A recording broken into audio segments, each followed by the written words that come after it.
Welcome everyone to The Racist War. We're very sorry we didn't bring you that Friday episode that we promised. Instead, what we'll do is basically cover a whole 2 weeks of news, or almost that amount. So it's coming to Christmas, it's getting slower. And Nolsey here, yeah, and this will be our last episode for the year. We'll bring you a live show this Wednesday, and that'll be the last live show also of the year, and we'll, I don't know, return sometime in January would be a good estimate.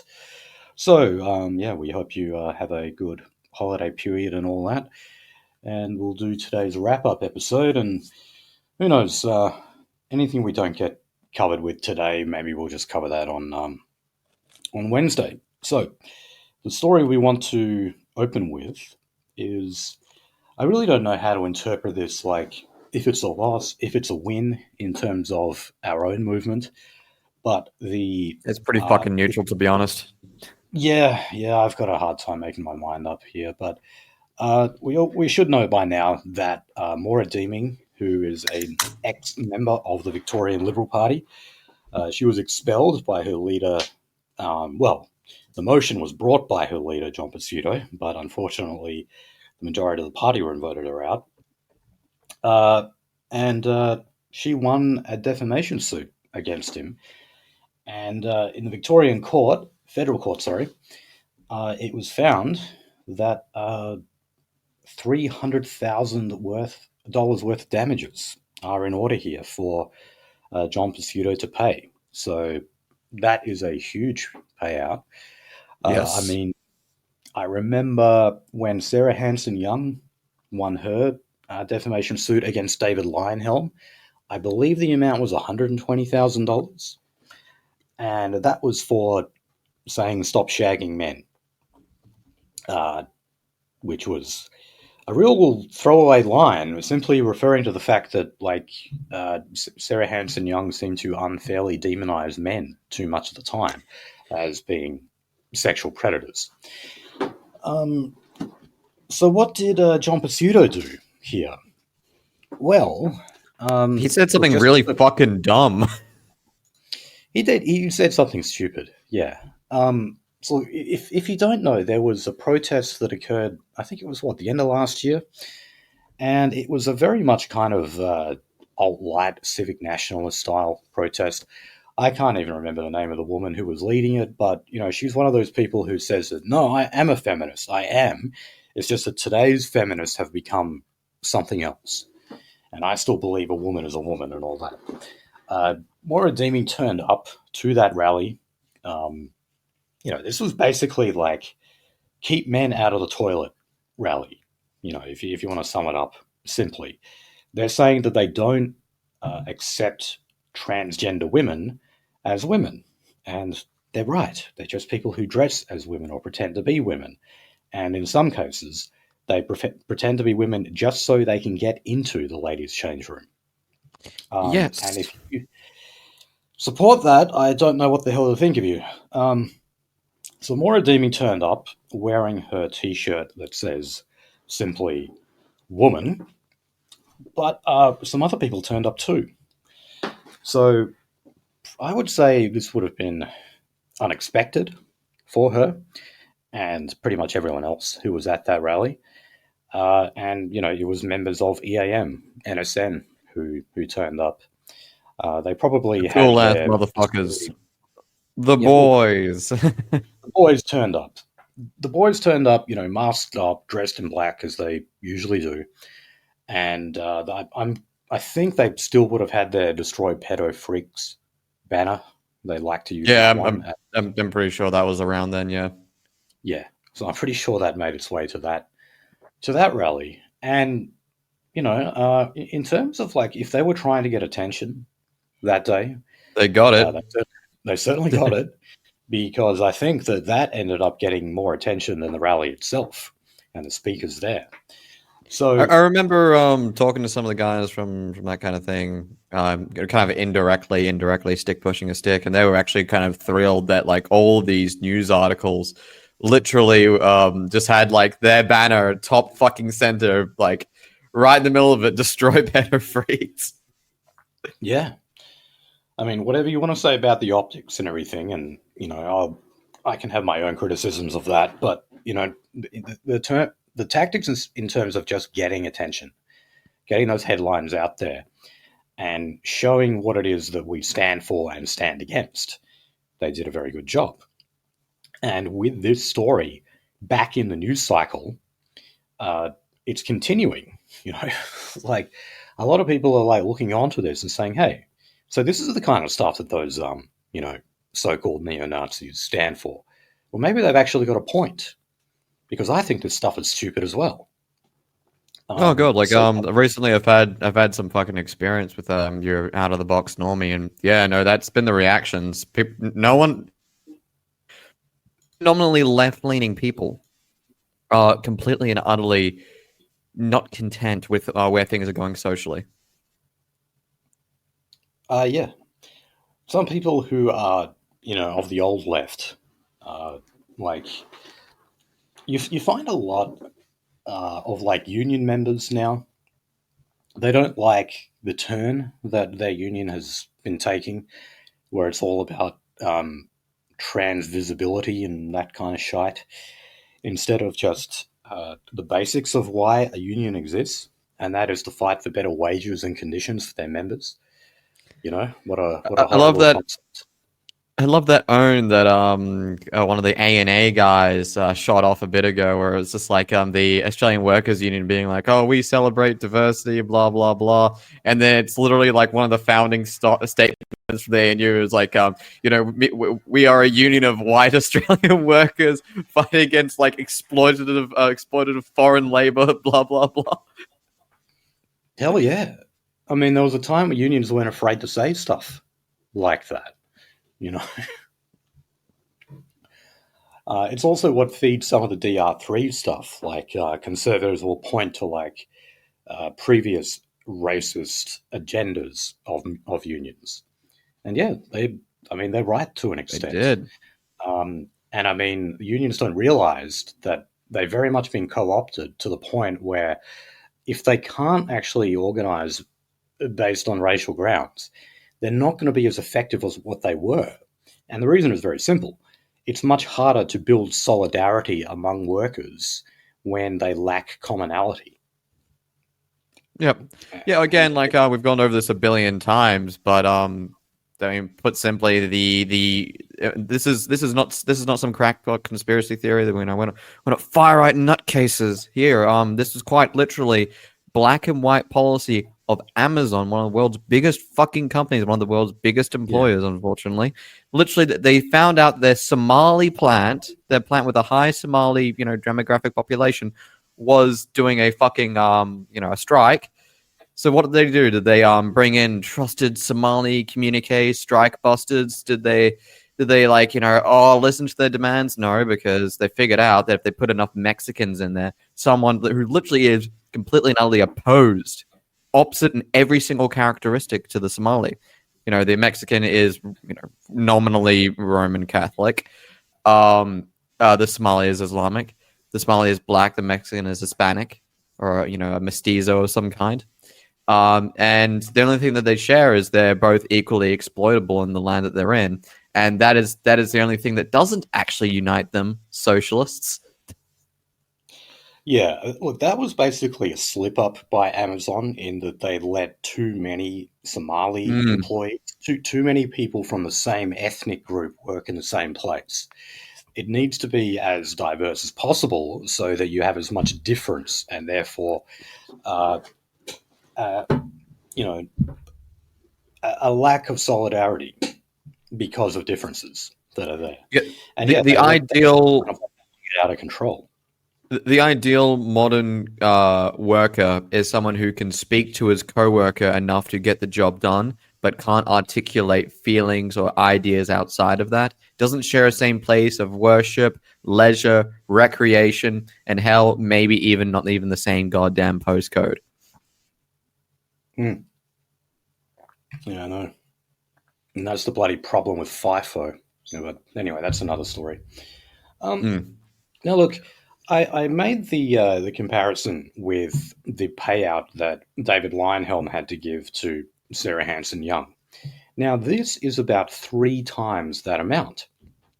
And, well, let's see, do I have a quote here from the the judge?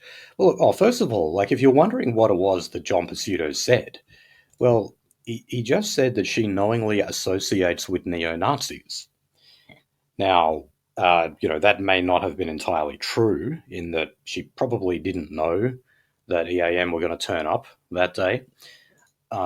It's also definitely not true in that, like, she would associate them with them in any other context either. I mean, they just both happened to be at the same place on that day for the same cause. They weren't associated in any means. Okay, so that's obviously true.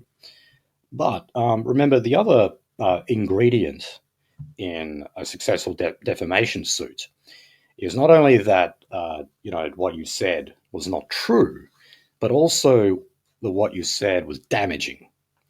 And the judge here basically believes that this would have caused severe reputational damage and embarrassment to her entire family, not just her. Mm. So look, I'll just read what the judge said. He said, "I'm satisfied, having regard to the seriousness of the imputations carried, the extent of the publication, the inherent probabilities, and the evidence of the actual impact of the publications, that the publication of each of the impugned publications has caused or is likely to cause serious harm to Deeming's reputation." Now, a lot of kind of legal speak in that, I know, but basically he was, kind of condemning what Pizzuto said in unequivocal terms and emphasizing how damaging reputationally those comments would be. So the thing that I have to look for in all of this is like, well, like why is that damaging? Why is it, say, worth a payout 3 times as big as what Sarah Hanson Young got for being slut shamed? Apparently, it seems that as far as insults go, as far as defaming someone and resorting to character assassination, you can't do anything worse than associate someone with a Nazi or call them a Nazi. That seems to be what Judge O'Callaghan is saying here. And that's the part where I got to look on and just think, like, why? Why is that? I look on this and I think John Pizzuto complimented Maura Deeming here. He unfairly said nice things about her when she was not associated with us. He was too kind, in my view. But no, judge disagrees and thinks she should have 300 grand as a result. Well, again, calling someone a Nazi, I guess, is dangerous. And by the way, great coverage from the Noticer on this as well. Oh, do they have any novel takes on it? No, pretty much we more or less like boiled us down to the same conclusion, unfortunately. Us free thinkers and all. All right. No, it's just we just got a good fucking worldview, and we're going to come to the same conclusions because we just have a fucking well-rounded. Well, the guys that I noticed are our guys, I think. Yes, they are. Even if they present themselves in a bit more of a sophisticated manner than we do, I think our worldviews are pretty damn similar. But by the way, this is coming out of Pizzuto's pocket, or at least what he was able to fundraise. And it's not just this. There's 2 separate payments of $50,000, so an extra 100 grand, that's going towards the legal bills of 2 women's rights activists who were there on the day. Now, I got this story from the Australian, and it makes the point here that private correspondence was obtained by the Australian and Sky News. So it got to the Murdoch press somehow. So this went to, on behalf of the legal fees paid by Alexander Rashidi lawyers, and also for Catherine Deeves. So these are people who were arguing over this in court. Now, look, there might be other areas as well that he had to pay court costs or whatever. But I mean, the conclusion is it's costing him a shitload of money. We're talking around $500,000. The Liberal Party itself refused to fund any of this. I mean, it should be pointed that many members of the Liberal Party actually supported Moira Deeming in this rather than their leader. So when you talk about battle scars in that sense, the fact that you've had nearly $500,000 knocked out of you, that many of your own supporters don't support you, that your party won't foot your legal bill and you have to rely on donations. That is a political battering of just about the worst kind. So it is for those reasons that I said, I think on Telegram, that there is no way John Pizzuto can survive this. As far as I know, he's still hanging on. He still has made no concessions and has no plans to resign. But, I mean, I just don't see how he could survive this going forward. So, I don't know. Maybe there'll be a little bit of pressure taken off at him, considering we're so close to the Christmas break and Parliament isn't sitting and all that kind of thing. But once things start to get going again next year, this isn't something that people are just going to forget over the Christmas break. I don't think. There's a lot of shit that's changed between the midpoint of November when all this shit fucking closed up to now. Yeah.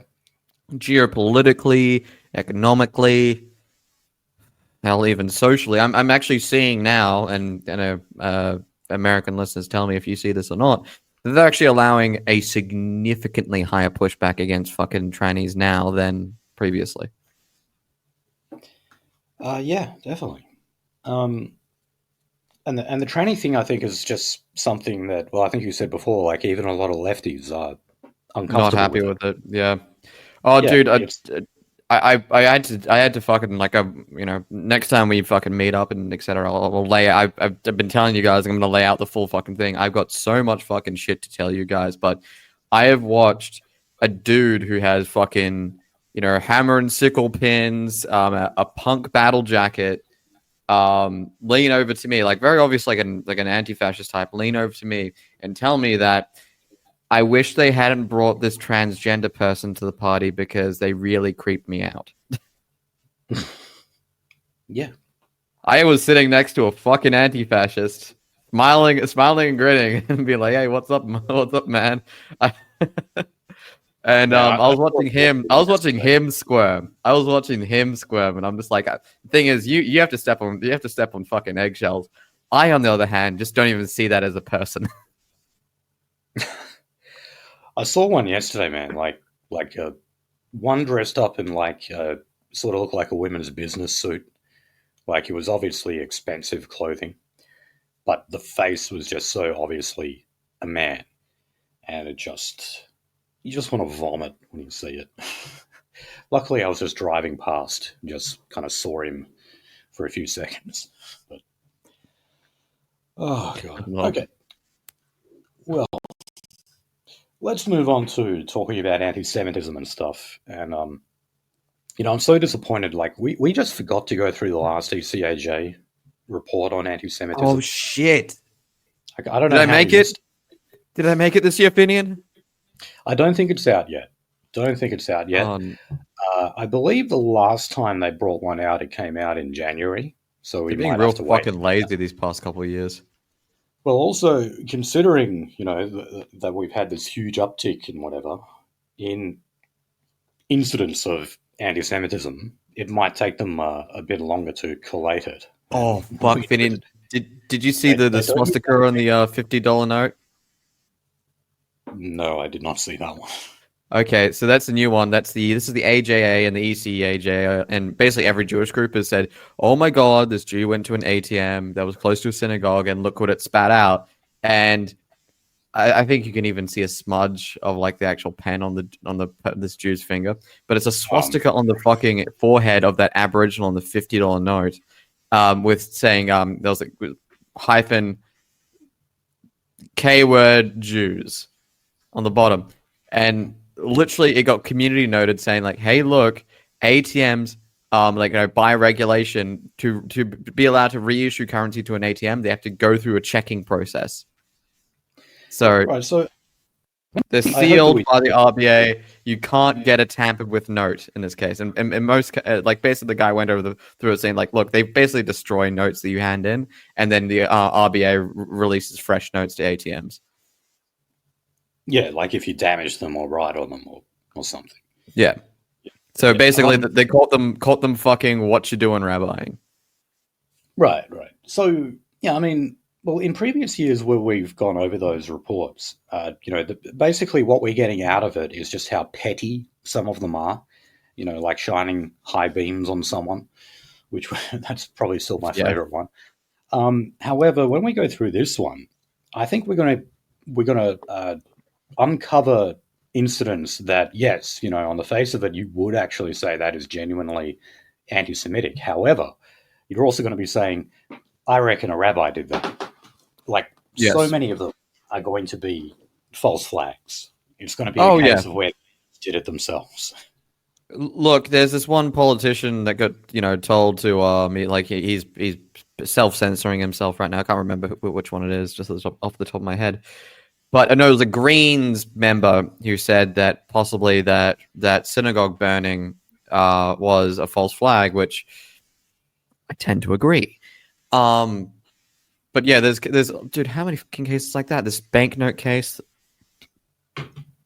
the fucking was it like Avi Yemeni saying that he got assaulted and at this one thing by a virulent anti-Semite. Virulent anti-Semite. No, and basically he recorded the entire thing because he's such a fucking media shit, and he forgot that he was live streaming it. Where, oh, lo and behold, nothing happened. Yeah, I still actually get emails from Rebel News, and you know, I usually just take a quick look, have a laugh, and then delete them. But yeah, he's just been absolutely obsessing. Like, he's going as far as Sky News is over that synagogue. Yeah. All right.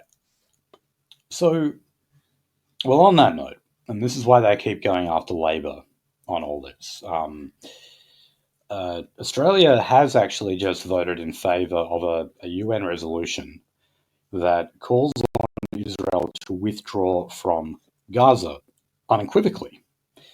So this is like the first time Australia has voted on one of these unequivocal resolutions. Mind you, this is where you have the vast majority of countries doing so. I believe that includes the UK. So, you know, it's not like we're sitting alone in a small crowd of despots from the Middle East or something. This is very much a mainstream resolution, and as usual, it is simply the US, Israel, and then a handful of Pacific Island states who vote against the motion. So every time something like this happens, we get someone like Shari Markson saying that this is why the synagogue went up in flames. I'm serious. That's why that is their explanation for it. It's never like Jewish behavior, anything the Jews have actually done. It's the fact that Australia's politicians don't back Israel to the hilt, and somehow that makes synagogues burn down to the ground. What was it? The one old Russian saying the Jews will tell you what happened to them, but not what what caused that to happen to them. Yeah, right. Oh, the Jew will say the Jew will say like what was done to them, but not what they did. Sorry, Russian is a weird language. Don't try and learn it. I tried. I gave up within 2 weeks. Everything comes to you in Russian, doesn't it? Oh, fucking Jesus. That's an old meme. That's about all I know about the Russian language, man. I'm sorry. Yeah. You can, if you put your mind to it, you could probably be able to read Swedish in a week, German in like a year and a bit, but don't try and speak it. English in like I think 5 years. I've heard from some like non-natives. And Russian never.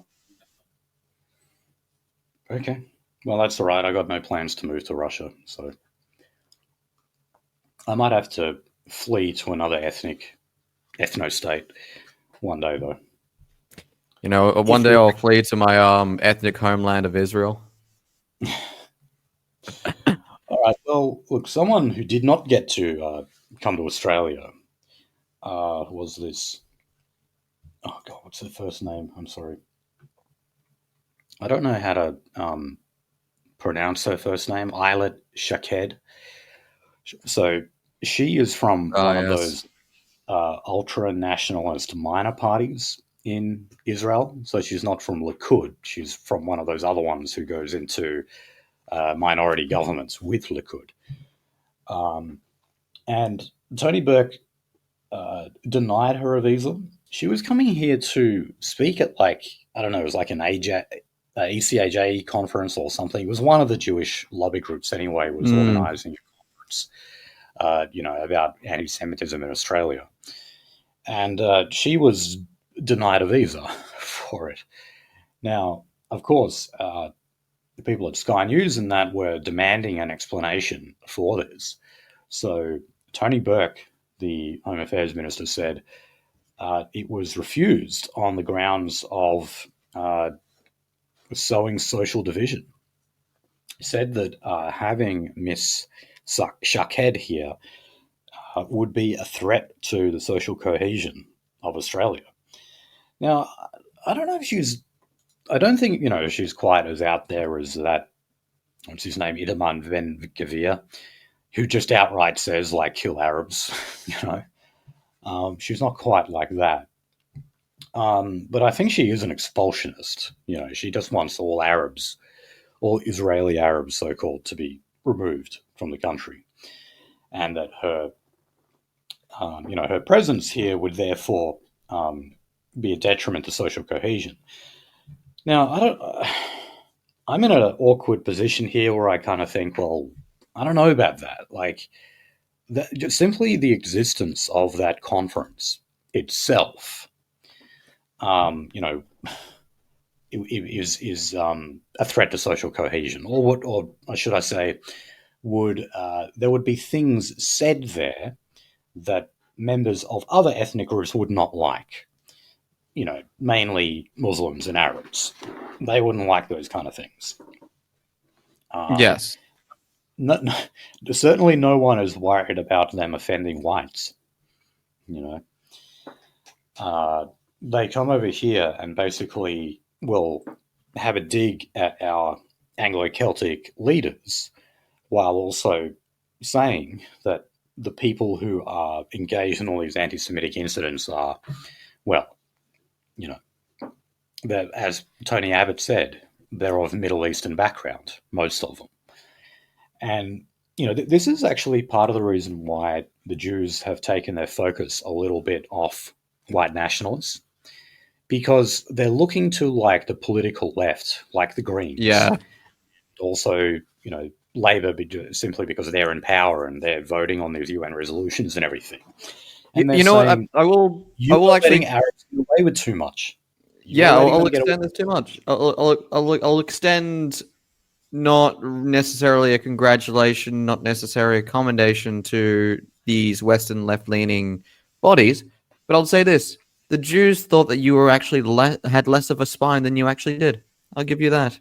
You actually managed to like piss them off and yes, quote unquote, allow for these brown and etc. masses. But honestly, the Jewish elite literally looked at the left and said, we can allow these people to have this point of view because without our institutional funding of it, it will go nowhere. And you did manage to cause at least somewhat of a stink. I'll give you that. Hmm. Yeah, and look, these acts that are being committed, like graffiti and arson and whatever else, um, it's certainly safe to say white nationalists are not doing that. None of it. Uh, I would say it is basically they are either false flags, that is, Jews are doing it themselves, or it's Arabs. They're pretty much the only two groups that are going out there doing it. Maybe some of the Zionism equals fascism stuff. Maybe that's some white people on the political left, Greens voters and stuff. I'm willing to say that. But at the The very least, protests and fucking making a public ruckus, which yes, by the way, the Jewish community is neurotic enough to actually be genuinely perturbed by that. yeah. But when you see things like Israel spelt wrong or whatever, I'm like, okay, well, that's like some illiterate Arab who's done that. Yeah. Because if a Jew did it, they would have spelt it correctly, and a white lefty probably would know how to spell it too. The only person not is like some idiot with English as their second language or something, So, and yeah, and the Jews know that. So that's why the pressure is kind of off us at the moment. And if you watch Josh Frydenberg's documentary on anti-Semitism, he does not even mention white nationalists. It's all about Muslims and the green left.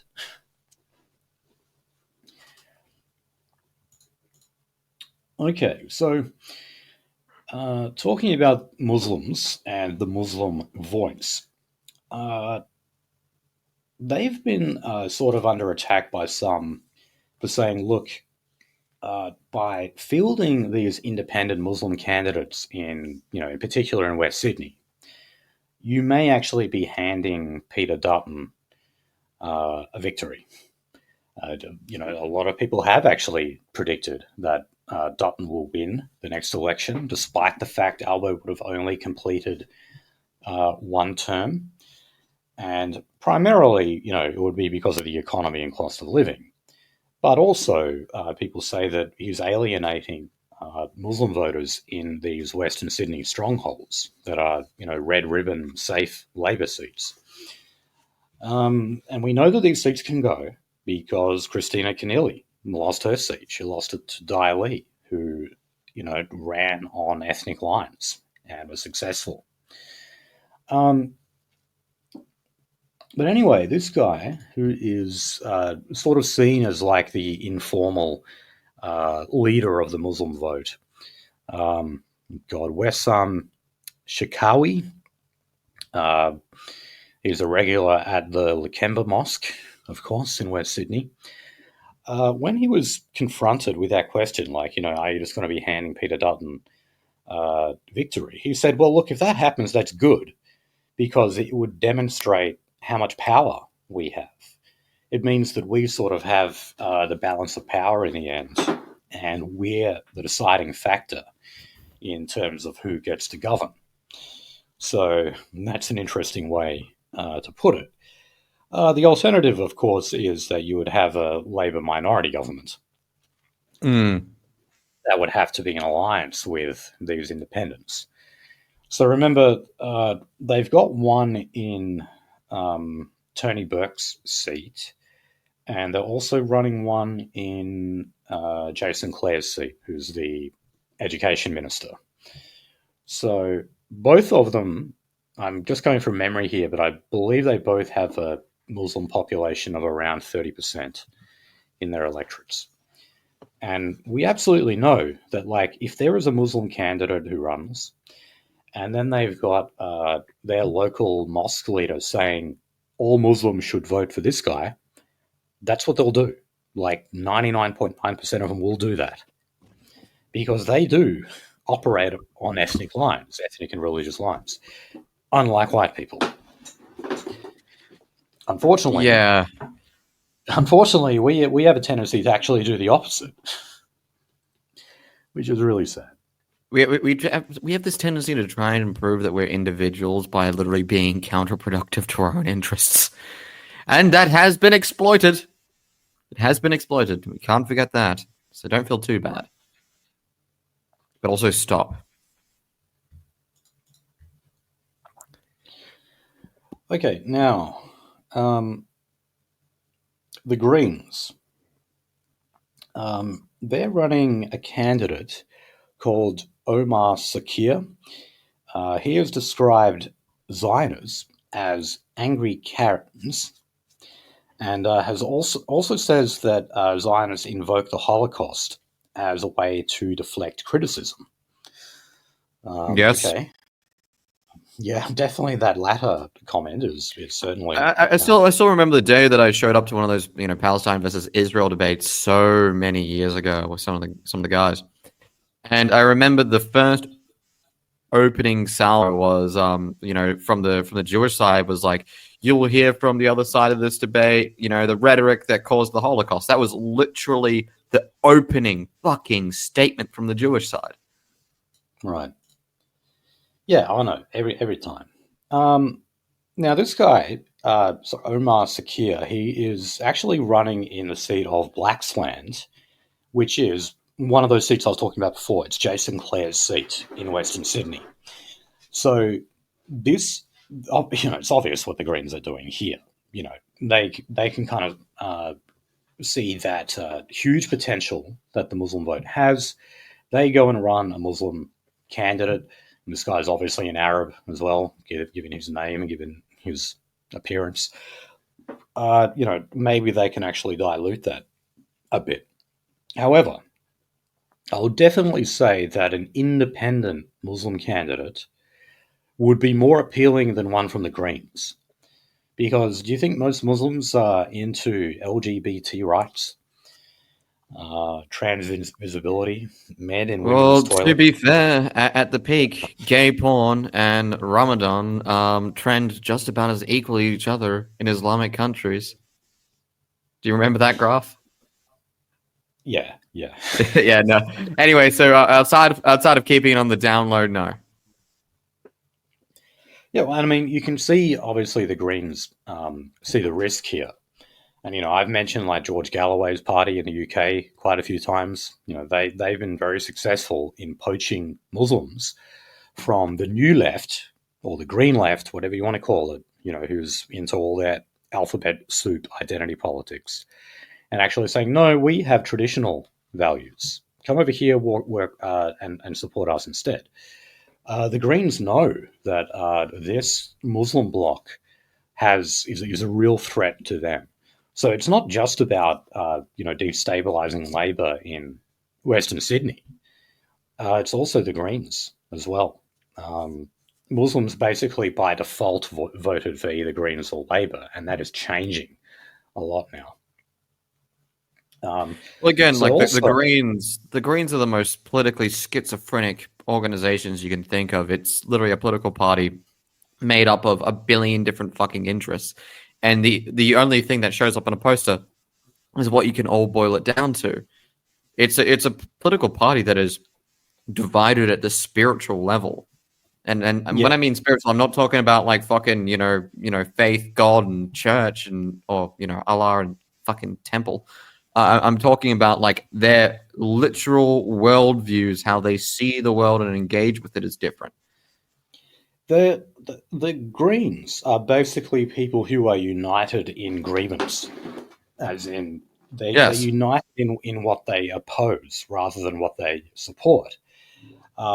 Because I think if you boil it down, it's basically they oppose what Western culture is supposed to mean, and that means like heteronormative and patriarchal.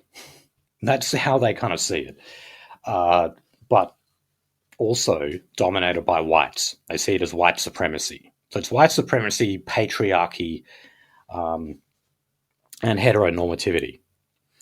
So they hate like one of those pillars, at least one of those pillars of Western society. And that's what unites them. But, what brings, say, a Muslim from Palestine to the Greens compared to some pufta from Potts Point is completely different. I mean, all right, they may be united in what they hate in a few things, but they're not going to see eye to eye on much else. And that's why even if the Greens were elected to power, if they somehow did manage to scrape together enough votes, the government that they would form would just be completely unworkable. They would not be able, there would just be so much internal division on the bills they would try to pass that it would just collapse like within months, I would say. It's All not right. even a house divided. The house doesn't even have walls. It's just a foundation with people screaming and shitting everywhere. Yeah, yeah. And oh, by the way, recently Marine Faruqi, she's the leader of the Senate in the Senate for the Greens. She had to reprimand her chief of staff because they said that the firebombing on the synagogue was a Zionist false flag attack. Yes, there we go. That's the one I was talking about. And they're not the only ones saying that, though. No. All right. Okay, let's move on to um, immigration. And I might as well talk about this story now. I think it's later in the prep, but you saw that Peter Dutton said that in the event that he is elected prime minister, when he does his speeches in Canberra or wherever, he will only have the Australian flag behind him. He will not have the Aboriginal flag, and he will not have the Torres Strait Islander flag, because he believes that there should only be one flag to unite all Australians behind. Now, it's great rhetoric, isn't it? Sounds really good, and the civic nationalists get really excited about it, Roger, and that they gets their jimmies off, man. That gets their jimmies off. No more weird fucking privately owned flag and one that was pulled out of some dude's ass behind him. Man, that makes a world of difference in policy, doesn't it?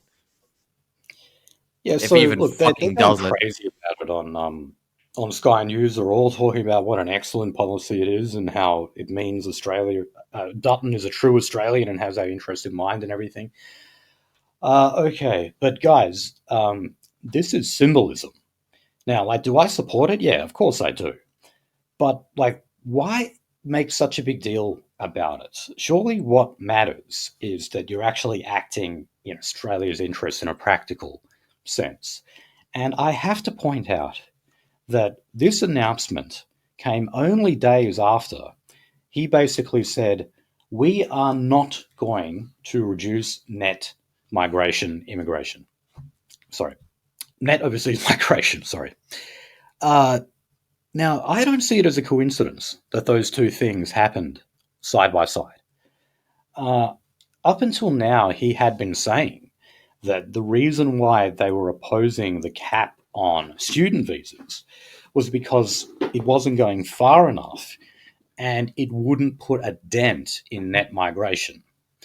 So you would guess from that, the implication would have to be okay, you're going to come up with a student cap that's even harsher, and you're going to come up with restrictions on other visas to reduce the overall amount of people who are coming in.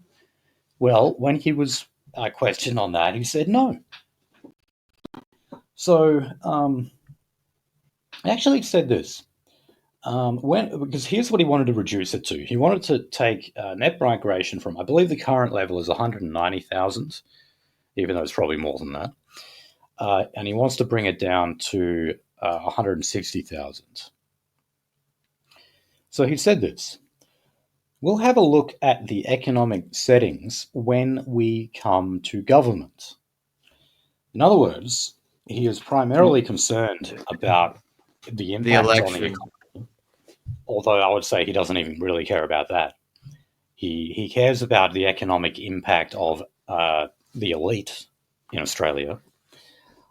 He cares a lot about the economic impact to big agri and migration agents and dodgy lawyers and dodgy labour hire companies. But he doesn't actually care about the general economic welfare of Australians. So anyway, the previous target of what was it? Oh yeah, so Labor's planning level of 260,000. So this was for the year 2025 to 26. They wanted to go 100,000 below that, to 160,000. So it says the difference being the number of international that's just explaining net migration. So despite deeper cuts to the migration intake, then Labor after net migration hit a record of 548,000 in the 12 months to September 2023. By the way, I think it's more than that. Anyway, Dutton's decision to drop a specific target adds further uncertainty to the coalition's overall migration plan. In other words, we don't know what he's going to do. One previous commitment that he made is that he wanted to take the amount of permanent visas. Now we're not talking about net migration here. We're simply talking about permanent visas. Yeah, we're talking about the motherfuckers who are going to stay here and end up as a fucking corpse here, unfortunately.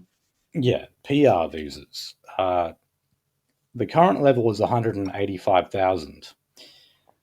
He wanted to bring that down to 140,000. But now he's walking that back as well. He's saying, oh, look, that's not locked in either. And we're not going to give a figure until we get to government and we can figure out the economic settings, as he puts it. Look, the answer is he's not going to change shit because Harry Triggerboss got his fifth knuckle up his fucking ass. And then about 2 days later, he's like, oh, well, I'm going to get rid of these two flags and I'm just going to have the Australian flag because I'm such an Aussie patriot. And fucking Sky News loses their shit over it and goes, oh, God, what a brilliant leader. Really? Did you miss the comments he made before about how he's going to further accelerate the demographic displacement in this country? How pro-Australian is that? Well, just about as much as you need to get the Murdoch media's dick hard, I guess. Okay, now, the Australian has been running stories about how the public service under the Albanese government has been growing, and it has. But this story here is about how in one department in particular, you're seeing a particular rise in the number of employees, and that's the Department of Home Affairs. Now, one of the reasons for this is to actually deal with the cohort of detainees that were released after that infamous High Court decision, making indefinite detention illegal.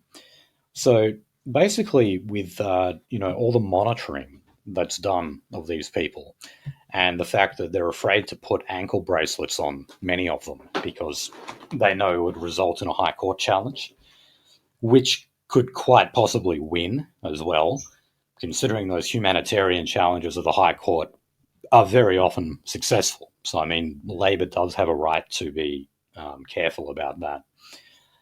But anyway, you're actually only talking about 150 people here. Yet, it is coming at an enormous cost to the taxpayer just so that we can monitor these people. And that means actually just hiring a shit more legal staff at the Department of Home Affairs.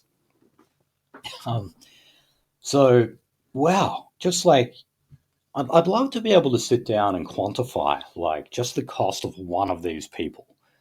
Like, the average person who comes in here and then is put into indefinite detention, how much tax, not just taxpayer money, but like money that's taken up by these NGO humanitarian groups as well, who represents them. Just how much fucking money do they cost us? You know, I'm North Korea, Bill. We should just start remunerating our costs for like holding these people. These, by the way, literal criminals. Actually, I managed to overhear a conversation while dealing with one of our other guys from a work at one of these migrant detention centers. Just saying that these people are criminals. They've got a criminal record. They're normally proud of their criminal record.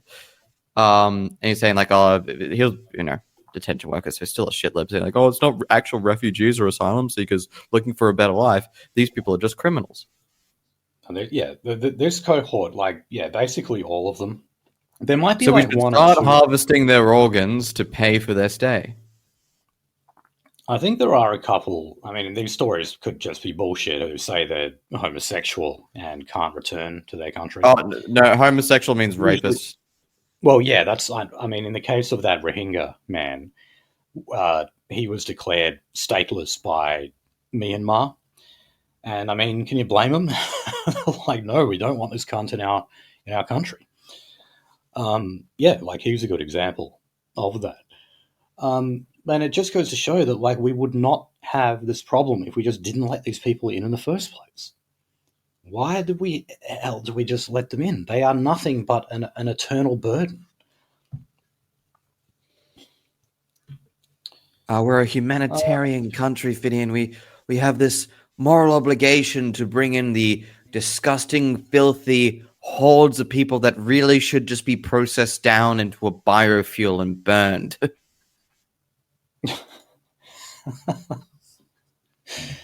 Okay, well, here's more bad news for you.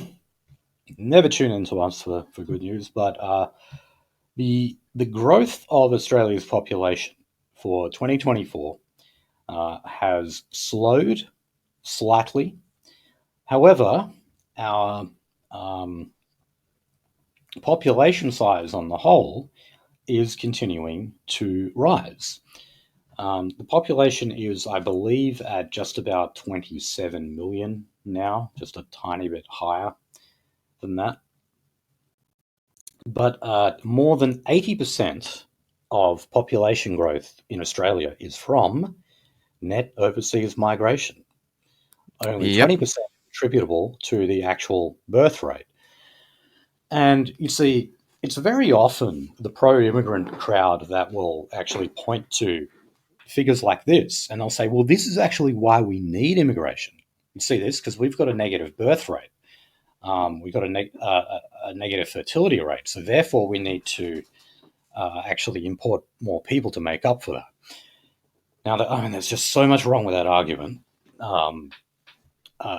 First of all, usually the people who are giving that argument are actually the ones who say we need to reduce population size.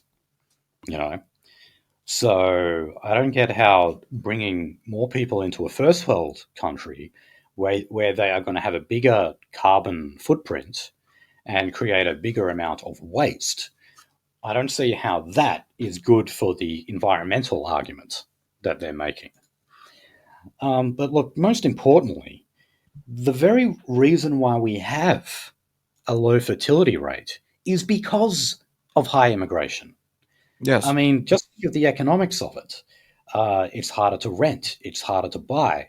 Just everything is more expensive generally. Kids are expensive. So you know that with the birth of a child, you are creating an economic burden. Hopefully, most of us see that as a burden worth taking. That is necessary, yes. But there are many families out there who say would have liked to have 3 children, but then they decided to only have 2. Unfortunately, sometimes people just decided against it altogether. And the other thing is like, well, okay, let's look at other like small countries. My favorite country always to look at is Iceland. They don't even have a population of 400,000 people. And yes, I know they have a small Jewish population there, but in comparison to other countries, trying to legalize circumcision. Immediately, threatening to cut off Iceland from like the fucking all these banking systems if they don't legalize circumcision. That was the most egregious display of Jewish power I've seen in a long time. But I mean, if you put that stuff aside, Iceland is basically a country with zero migration, effectively zero migration, and their population just stays at like that, 350,000 mark or whatever it is. And what the hell's wrong with that? They have one of the highest standards of living in the world. Life satisfaction among those polled in Iceland is very, very high. They have very good health system. They live a long time. Like, by all those metrics, life in Iceland is good. But they don't have to rely on mass migration to achieve that. And even if they do have a comparatively low fertility rate, well, they're still there. They're still occupying that little island. And by the way, why is it that we, instead of saying, oh, well, look, the fertility rate is low, let's import more people, why don't we instead say, well, how about we think of policies that will increase the fertility rate? Like when John Howard had the baby bonus. when Peter Costello said, "Have one for mum, one for dad, and one for the country." You remember that? Oh God, Um, days gone now, by. unfortunately, that plan just sort of served as like the wrong kind of people were having that extra baby. But it doesn't mean we couldn't adopt policies like, say, what they have in Russia and Hungary or something, where they promote big Yeah, family. I'll make a note for the audience, especially when it comes to their own personal advocacy. You can't just put financial incentives in the way. I know, it's very easy to look at this from just a financial perspective. But one of the things you also need to add is the honor, status, and social perspective of this. If you like laud mothers in your society, if you use your state power to laud mothers in your society, or show that they're actually a cut above the rest, women love fucking status as well. They'll jump at the opportunity to have a kid if it's a status thing. One of the hitting the walls or the biological clock ticking out, and women getting kind of like child hungry around about a certain point, and it's because the families of the women or their sisters or their female friends, their families are now being really interested in the one with children, kind of raising its status. But that's not enough to actually drive our population forward. It needs to be a more honored position. It needs to be a position that is seen as higher than a childless woman. Unfortunately, currently we see them as both equal.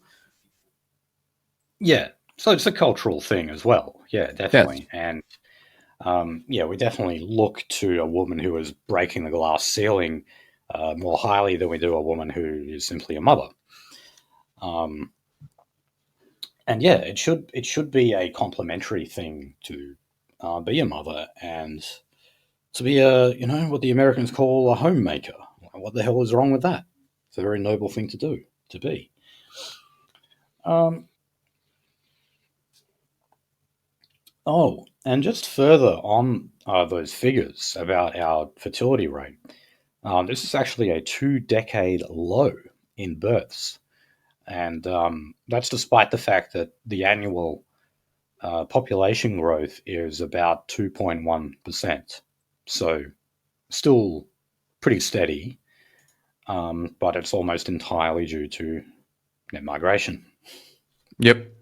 Yeah, I heard this geopolitics guy, and he's one of those people that just literally he's an autist, but I think he's like agoraphobic and like literally doesn't interact with the outside world, because I can't even see an autist being this blind to social cues and the way society is going.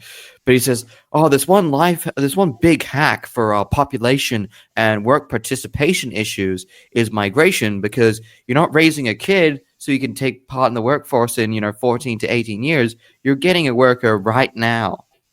And that's a big hack. It's a big hack for the population drops we're seeing around the world. And I'm just like, holy fucking shit. You either are a shut-in or you're malicious. Yeah, isn't that the definition of like a people Ponzi scheme? What he's describing Yes. there. I mean, where do people actually come from in the first place? He's acting as if like the migrants that you bring in are just like manufactured in some offshore plant or something. Or maybe that's actually what he thinks. Jesus Christ. Okay.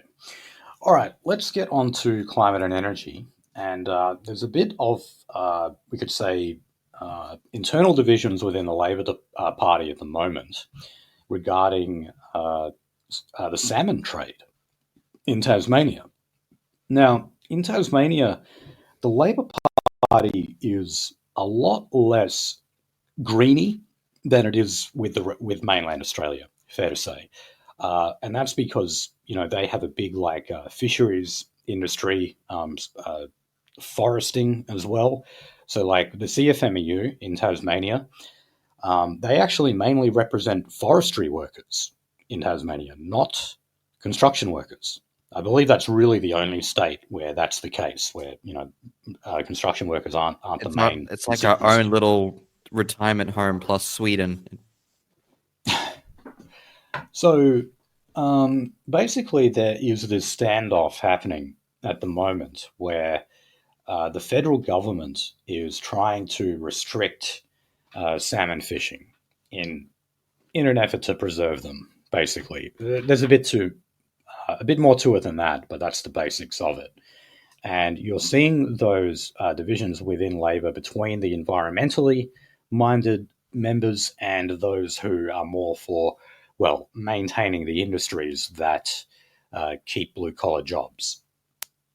And this is looking eerily similar to what happened back in 2005, I think it was, maybe four, whenever Mark Latham was leader.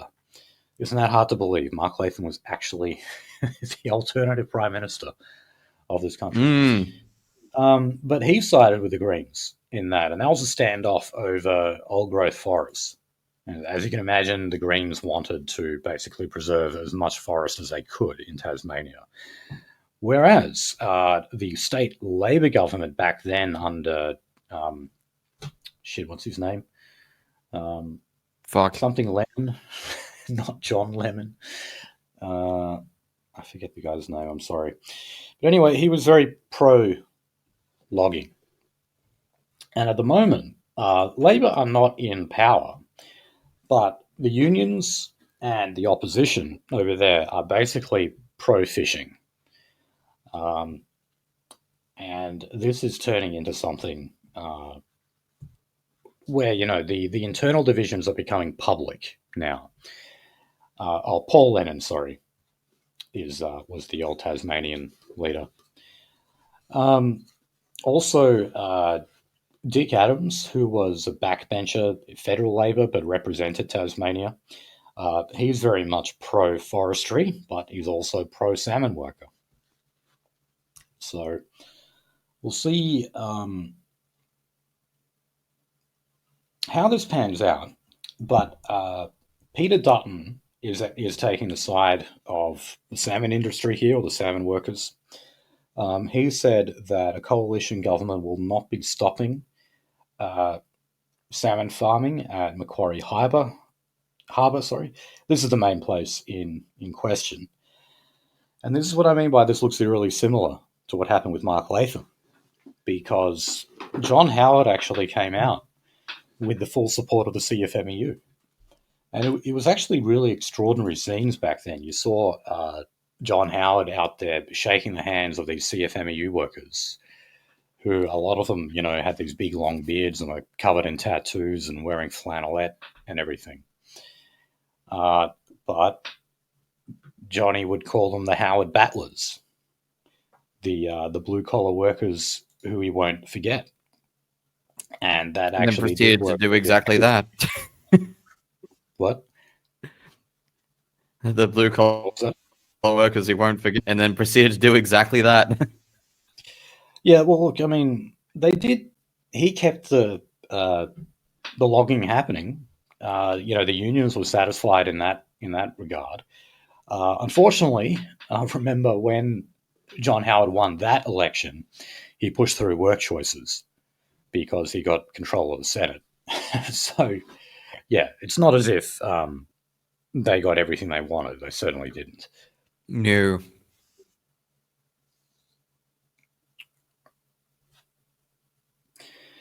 Okay, so talking a bit about resources, the mining giant Iluka, if I'm saying that right, they are going to receive nearly $500 million from the government to develop a rare earths refinery, which is part of the federal government's efforts to set up critical mineral supply.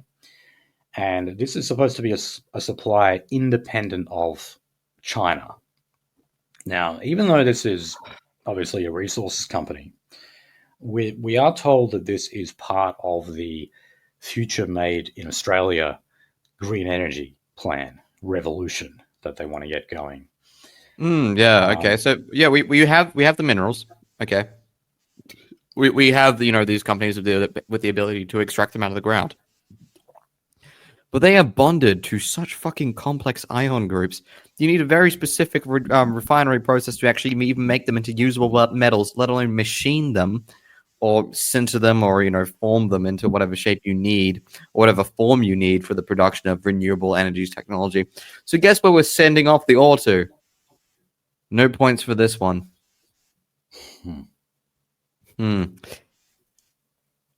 Rare earth metals, transition metals, and that are kind of critical and etc. Yeah, turns out we haven't had the ability to fucking turn those back into fucking shiny pieces of rock for quite some time, and sometimes actually never. Okay. Well, I should point out that this money, $475 million, is mostly in the form of a loan. I don't know how they work out the particulars on that one.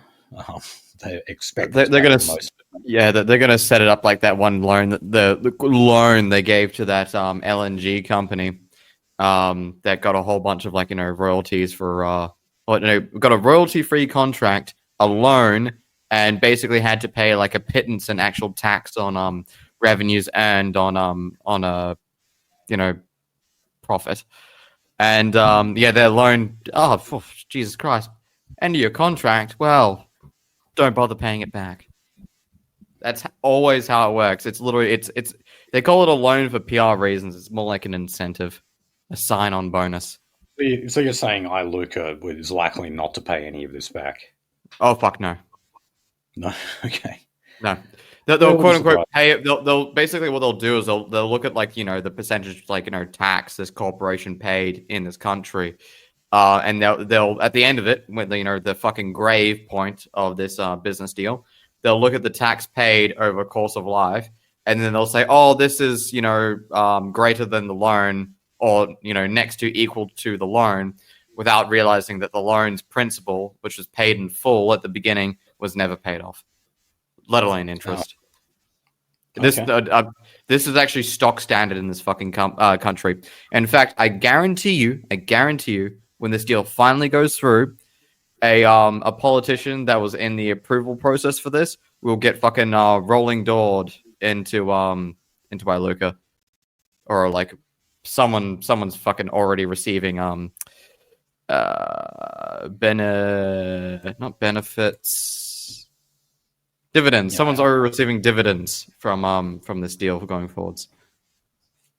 Yeah, I mean, we all know, like, plenty of politicians go into these sectors once they leave politics because they've worked as insiders the whole time, and therefore they become very effective lobbyists, and other roles too. So, yeah, but we're told that, they make the point here that rare earth oxides are used in advanced manufacturing. That includes things like electronic devices, metal alloys, medical devices, etc. And many of these resources are going to be used, or are going to be necessary for this green energy revolution that we're setting off here in Australia, to make Australia a green energy manufacturing hub. I'll believe it when we see it. Hopefully we see it. But I standing right here, right now, I don't believe it. Yeah.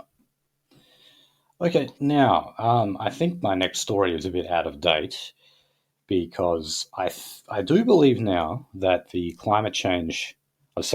Shadow Energy and Climate Change Minister, Ted O'Brien, has actually released the costings on nuclear power. Let me just quickly. I'm sorry, I didn't do this beforehand. Yeah, they have. So 3 days ago now, from the time of recording, the coalition did release costings, and they're claiming that under their plan, that is for the various nuclear reactors that they want rolled out across the country, that it will be $263 billion cheaper than Labor's renewable-only plan. Now, this didn't just come from their own internal number crunching. This was actually a report that was prepared by Frontier Economics. And I remember we made the point a few months ago that the CSIRO you remember when they put out that report saying that nuclear was the most expensive form of energy that Oh yeah. Australia could pay for? We went through, some of the details on that and how it was a bit shady, but we also just made the general point that the CSIRO is made up of scientists. And, while it is their duty to conduct scientific research and make conclusions, as you do in an outfit like that, it's I wouldn't not even call their them role. scientists. What? I'd just call them research. I wouldn't call them scientists. I'd call them researchers. Okay, If you or actually look at research. the positions and training, just researchers. Yeah. Yeah. But I mean, one of their duties or responsibilities is not to make economic forecasting. That's not what they do. That is a realm for obviously economists, accountants, people like in those kind of professions. And I'd say to a lesser extent, engineers. And basically, all you had was, these kind of researchers who don't look at things like that. They don't look at economic models and, what can change the demand of particular products in terms of its cost. They don't look at factors like that at all. So, of course, the CSIRO is still holding to what they've said previously, and that's standing in contrast here to what frontier economics has been saying. Now, the left, of course, is just saying that, well, look, frontier economics is, they're motivated simply by profit and whatever. I'm just thinking, well, okay, if that's true, isn't that actually, wouldn't that actually incentivize them even more to tell the truth on all of this? Because they want what is best for their bottom line. And if investing in nuclear is something that would bring greater dividends with less cost, well, surely that's something you would want to talk about then. Whereas the CSIRO is made up of a hell of a lot of political activists. A lot of these scientists or researchers or whatever you want to call them, they do tend to be, what you could call deep state types. And they have a very entrenched environmental agenda where they are simply pro-renewable, anti-nuclear. And dare I say that a hell of a lot of that bias finds its way into their calculations as well. So, Well, I'll put it this way, and one of you fuckers needs to take this, and then fucking look in the mirror sometimes, or at least look at your fucking peers sometimes. If you're actually a good researcher, a good scientist, etc., you're picked out of university by a company that needs you for like advancing assay techniques or like optimizing production of this and this because we have company data. Can you tell us what to do with this data? You're picked up by the private industry. There's only a handful of reasons why you're in the CSIRO, and that's because you literally knew that none of that was going to happen for you, and you hugged ass at that, and sometimes a little bit more than hugging ass, at the little fucking interviews that the CSIRO does in the applied science departments of certain universities. I went to one when I did engineering, and also went to one for my applied science courses. Oh, and by the way, the latest modelling coming from, well, not even modelling, it's just a figure really from the CSIRO, is that building nuclear power plants would apparently be twice as much as relying on Labor's renewable only approach. Wow. And no, I have not looked at the detail on that. But it's just amazing that they could project something like that. Okay, now, especially, here's another renewable energy fail for you. The Borumba Pumped Hydro project will now cost $18.4 billion. And that, damn, why didn't I write this down? Let me just. Oh, yeah. So that is actually now a further cost blowout of $4.2 billion and a further 3 years behind schedule. Now, you see, this is definitely one of those things that is missing from the analysis of the CSIRO. They don't account for things like cost blowouts.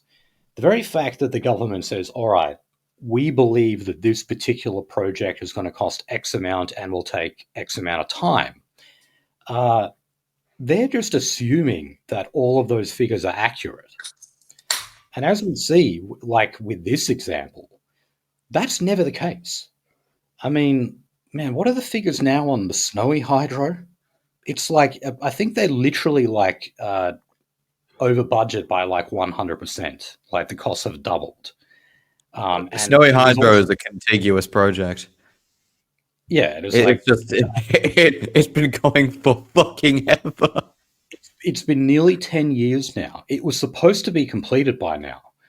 And they just keep going on about how they're encountering rough terrain and therefore they need to invest in new like excavation uh, machines because they just keep like, I don't know, hitting rock that's too hard.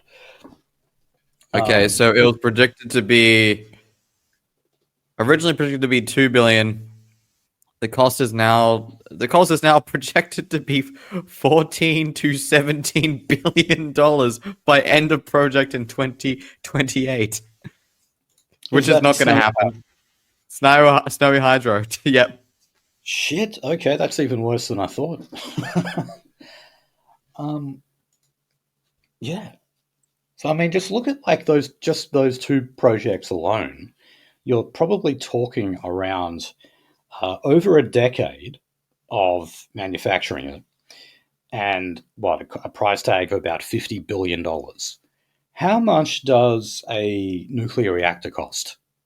Certainly a hell of a lot less than that. Okay, so let's look at the equivalent. So Snowy Hydro projected power output. Okay, 2.2 gigawatts. 2.2.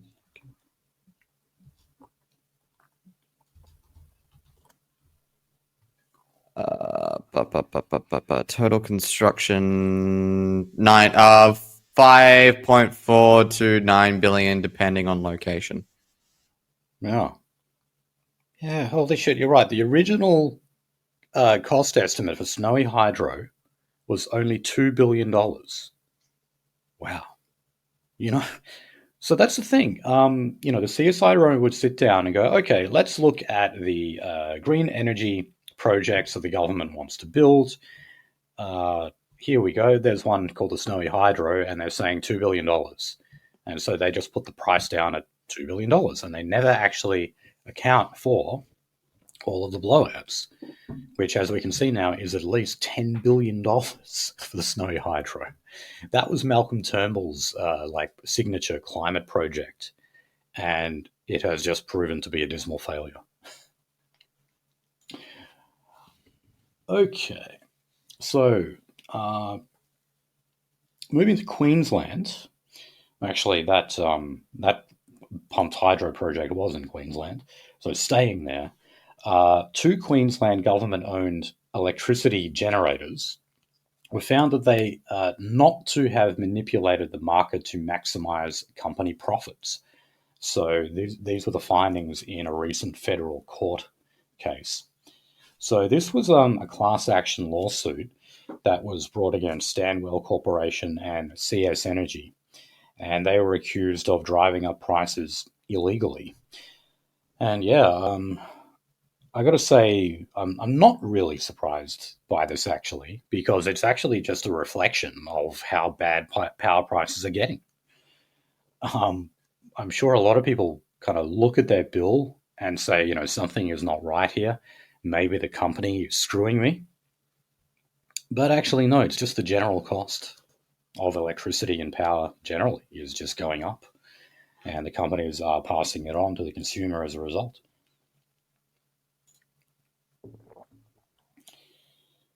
Okay.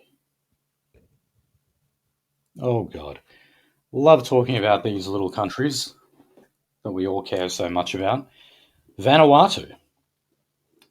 They have urged the International Court of Justice to find polluting nations that have acted unlawfully. Oh, sorry. Oh, God. Polluting nations who act unlawfully should contribute to a climate change fund. Oh, my God. So remember, The grift these continues. Pacific Island nations, these are the ones who always benefit from these climate funds because, we're told that because they're so threatened by rising sea levels that they're just going to be submerged with water. We need to give them basically all this extra money. And there basically already are levies on more developed countries to put money into these funds. But now they're talking about actually using the muscle of the International Criminal Court to effectively fine countries for emitting too much CO2 or whatever it is. And why would it be that they would want that? Well, because they get the fucking money in the end. Yes. What is this? And not just for the corruption. Say like you've got like a politician who like has some kind of project he wants to do, some kind of legacy project in one of these fucking archipelago islands. Yeah, of course he's gonna fucking scam you, Western nation, out of this money. And that's being really fucking generous because if you look at corruptions in these goddamn fucking Polynesian island nations, guess where the money goes to? It goes to getting every inch of that dude's dick sucked off by some high-end prostitute who flies in on a fucking G6 because that's the only private jet that can land on those goddamn islands. Yeah, and by the way, like the other money that they get from America is on condition that they vote against UN resolutions condemning Israel. Yes. Seriously. Yep. You read I think it was no beginning of this year I read Gaza by Norman Finkelstein. Yes, I did read a book by a Jew. But yeah, he goes into that about how all these Pacific Island nations are just bought off by America. Like, because otherwise, with those UN resolution votes, it would only ever be America and Israel who voted against them. The only reason why you have these other countries is they're just pissant little puny countries with population of like 20,000 people, and they get bribed by America. All right.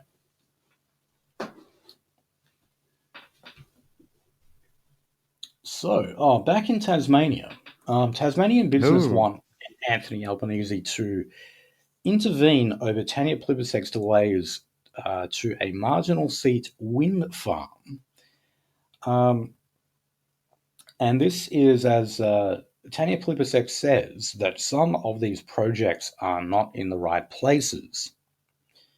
So she was due to either approve or decline a $1 billion 900 megawatt wind farm on Robbins Island, but she has instead delayed that decision until March 7. Now, this is actually the third significant environmental decision in the marginal seat of Braddon that she has been accused of stalling. And yeah, Braddon is like one of those really, really marginal seats. Yes. Like it's held by a margin of under 1%, I believe. So you've got to be particularly careful with what you do there. Um, and look, I don't need to go into it, but basically, a lot of people don't want it because, well, it's a wind farm, and they cause all sorts of things. It's not just that they're big and ugly and get in the way of everything. There are actually environmental consequences to having them as well.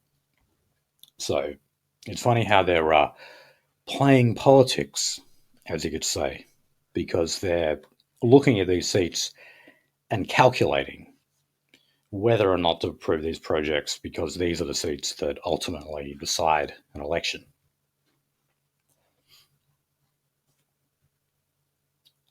I still love the fact that like the most loyal seats to a party will never be rewarded. Hmm. I Now, love democracies. still on wind farms, Peter Dutton is saying that if he is elected, half of Anthony Albanese's declared offshore wind zones would be axed. So there's actually only 6. So obviously that would mean he just wants to roll back 3 of them. So remember, it's not that Dutton just wants nuclear energy. He's still very much pro green energy. He just does it to a somewhat lesser extent as Labour and the Greens. That's all. But it's funny how he's not really talking about this kind of stuff more. He is talking about nuclear and he's talking about the cost, and unfortunately he's flogging the dead horse of talking about how it is going to contribute to reducing Australia's carbon footprint, because he goes on about how nuclear is zero emissions and so forth. But he doesn't talk about actually just ripping up some of these bloody bullshit green energy projects that no one wants. And all of the transmission lines that they have to build throughout regional Australia as well. He's not hammering that stuff enough. He should say, all right, with a nuclear powered future in Australia, we don't need to have any of these wind farms. We don't need to have any of these bloody transmission lines that ruin the country town that you live in. He's not doubling down on that stuff enough. I reckon if he did, and if he axed the whole net zero by 2050 thing, he'd be a shoo-in for the next Prime Minister. He would win just based on that alone, even if he doesn't want to. Again, you could boil it down to something as simple as, how many meters squared, how much land do you need for a nuclear reactor versus how much land and how much, land, including spacing out, do you need for the equivalent power generation in green energy? The delta is going to be in the hundreds of thousands.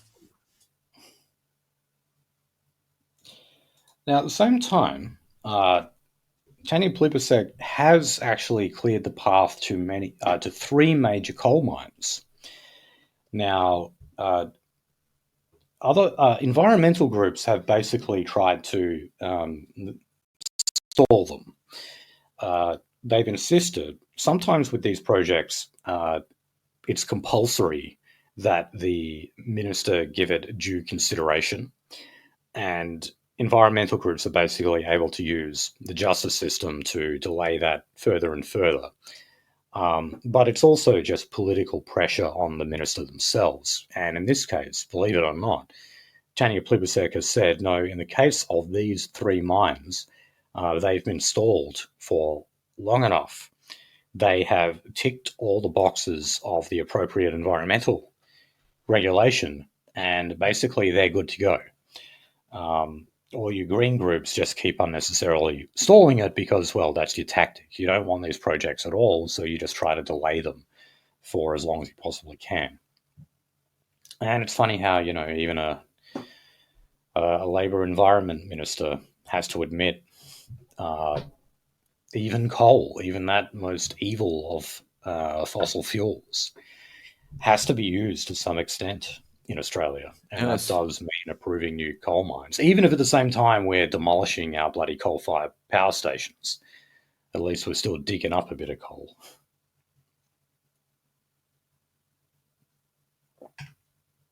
We're still posting coal. Yes, well, look, the next story, the last one we've got on climate and energy, is that the Climate and Energy Minister, Chris Bowen, rumoured to be stepping down at the next election, by the way, but no announcement so far. He's backed new powers allowing states to mandate the extension of retiring coal and gas-fired power plants. So this has caused the coalition to accuse Labor of being dishonest in terms of the long-term reliance on fossil fuels, and how long we have to actually rely on coal and gas during the transition phase to net zero, and basically almost entirely run by a green energy economy. And yeah, this is another example of where reality sets in. And even Chris Bowen, along with Tanya Plibersek, knows that, well, we have to actually rely on this stuff. Unless you want to see blackouts, unless you want to see us turn into We already got brownouts, by the way. Brownouts are now. I signed up for a new energy package, and yeah, they actually had a little section talking about brownouts. about how you may Controlled. experience them. Yes. By the way, what's the difference between a blackout and a brownout? Brownout is for a controlled. It's load shedding. It's basically saying like, hey, we're going to turn your section off while we have other sections running because we can't afford your section right now. Oh yeah, of course, yeah. Blackout is normally uncontrolled, but sometimes it can be planned. So like, hey, we're going to turn off this entire section of things because we need to do routine maintenance and etc. Or this entire section of thing is, is off because there was a large scale equipment failure. Brownout is where we're turning you off and it's on purpose. It's load shedding, basically. Yeah, and I mean, I know they're getting both in South Africa. Not really to do with the green energy transition. It's more the people who are running. It's more the black energy control transition. That's right. Yes. Okay. All so right. let's move on to the economy.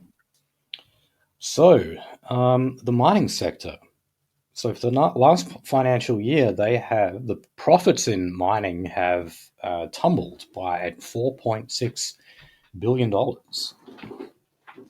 So that is put down mainly to a decline in, what a surprise, coal, but also iron ore exports.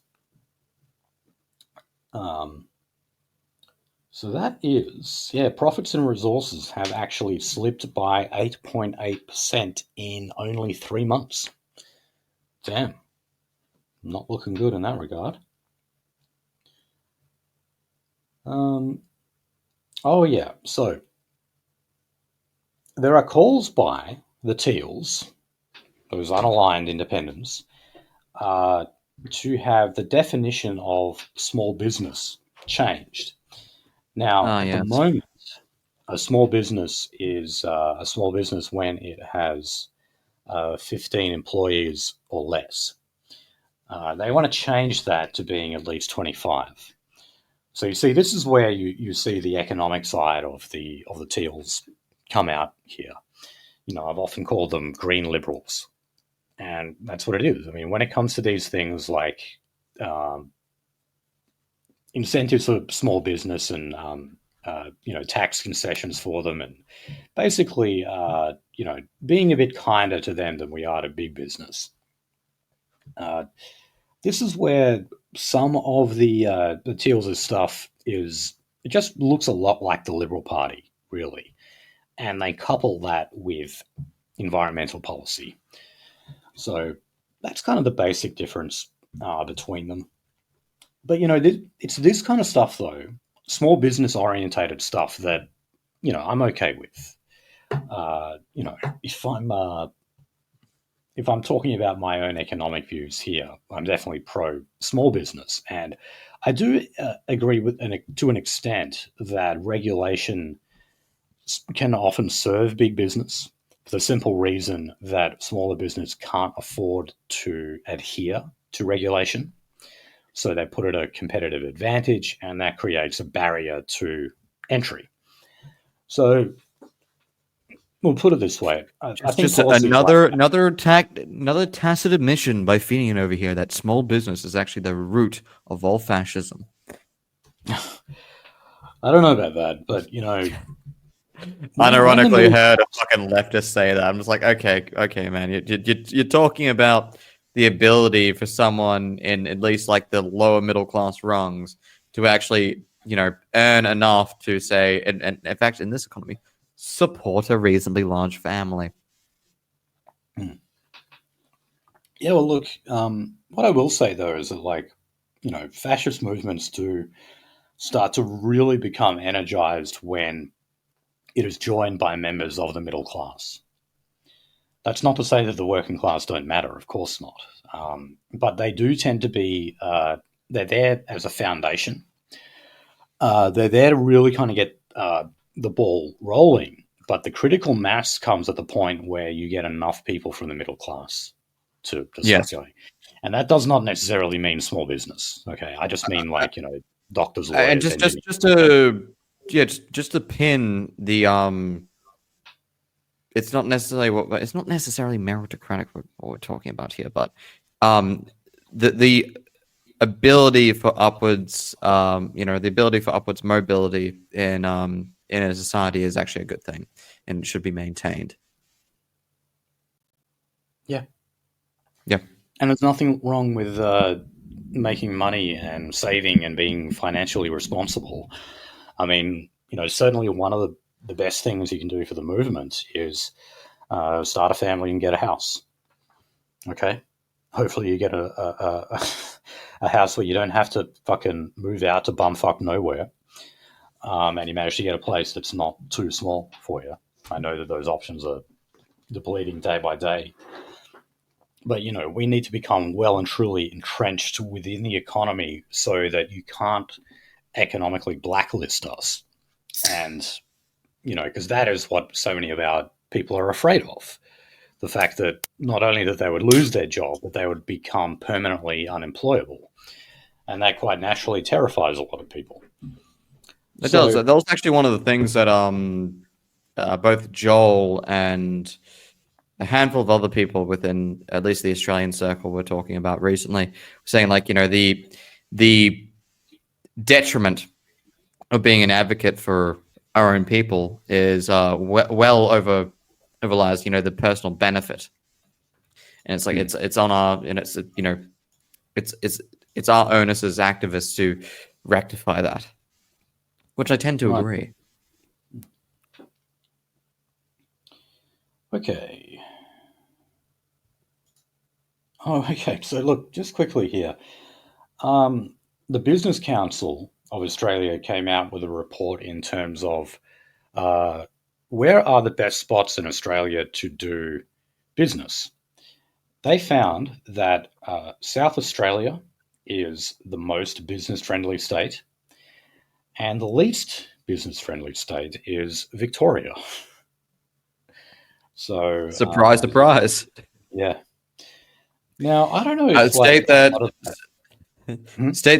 that doesn't get all that much fucking capital flow because basically Victoria is like appendage kidney, versus like hyper regulated ultra monopoly. All pubs are owned by like one of three fucking like mega corporations. Yeah, that makes a lot of sense. I'm wondering, how much of this has to do with the COVID hangover as well. I mean, Melbourne wasn't it said to be the most locked down city in the world? No, actually, No, not maybe it did Melbourne. hold that title for a while. I'm sure it did. It was the most isolated relative to its country because you literally couldn't exit your own fucking boroughs or a borough equivalent. No, there was well, in Australia most anyway. Yes. Days under lockdown, Melbourne was definitely number one. Oh yeah, possibly in terms of total days, yes. Yeah. I mean, mind you, like Gladys shut down Sydney for almost that amount of time. There really wasn't any distinction between Liberal and Labor when it came to COVID response, actually. Whether you're talking about lockdowns or vaccines or whatever, the responses were actually pretty even-handed. But also I just say here that, of course, the Australian goes on about how, yes, it's no surprise that Victoria is the least business-friendly, but, they'll put that all down to Chairman Dan and all that. Well, South Australia actually has the Labor Party in power for longer than they have in Victoria. Remember the last Liberal Premier they had in South Australia only lasted one term. And I'm pretty sure before that they had like 12 years of Labor. Labor are absolutely the dominant party in South Australia. Now, at the moment, they may be the dominant party in Victoria. That's certainly true.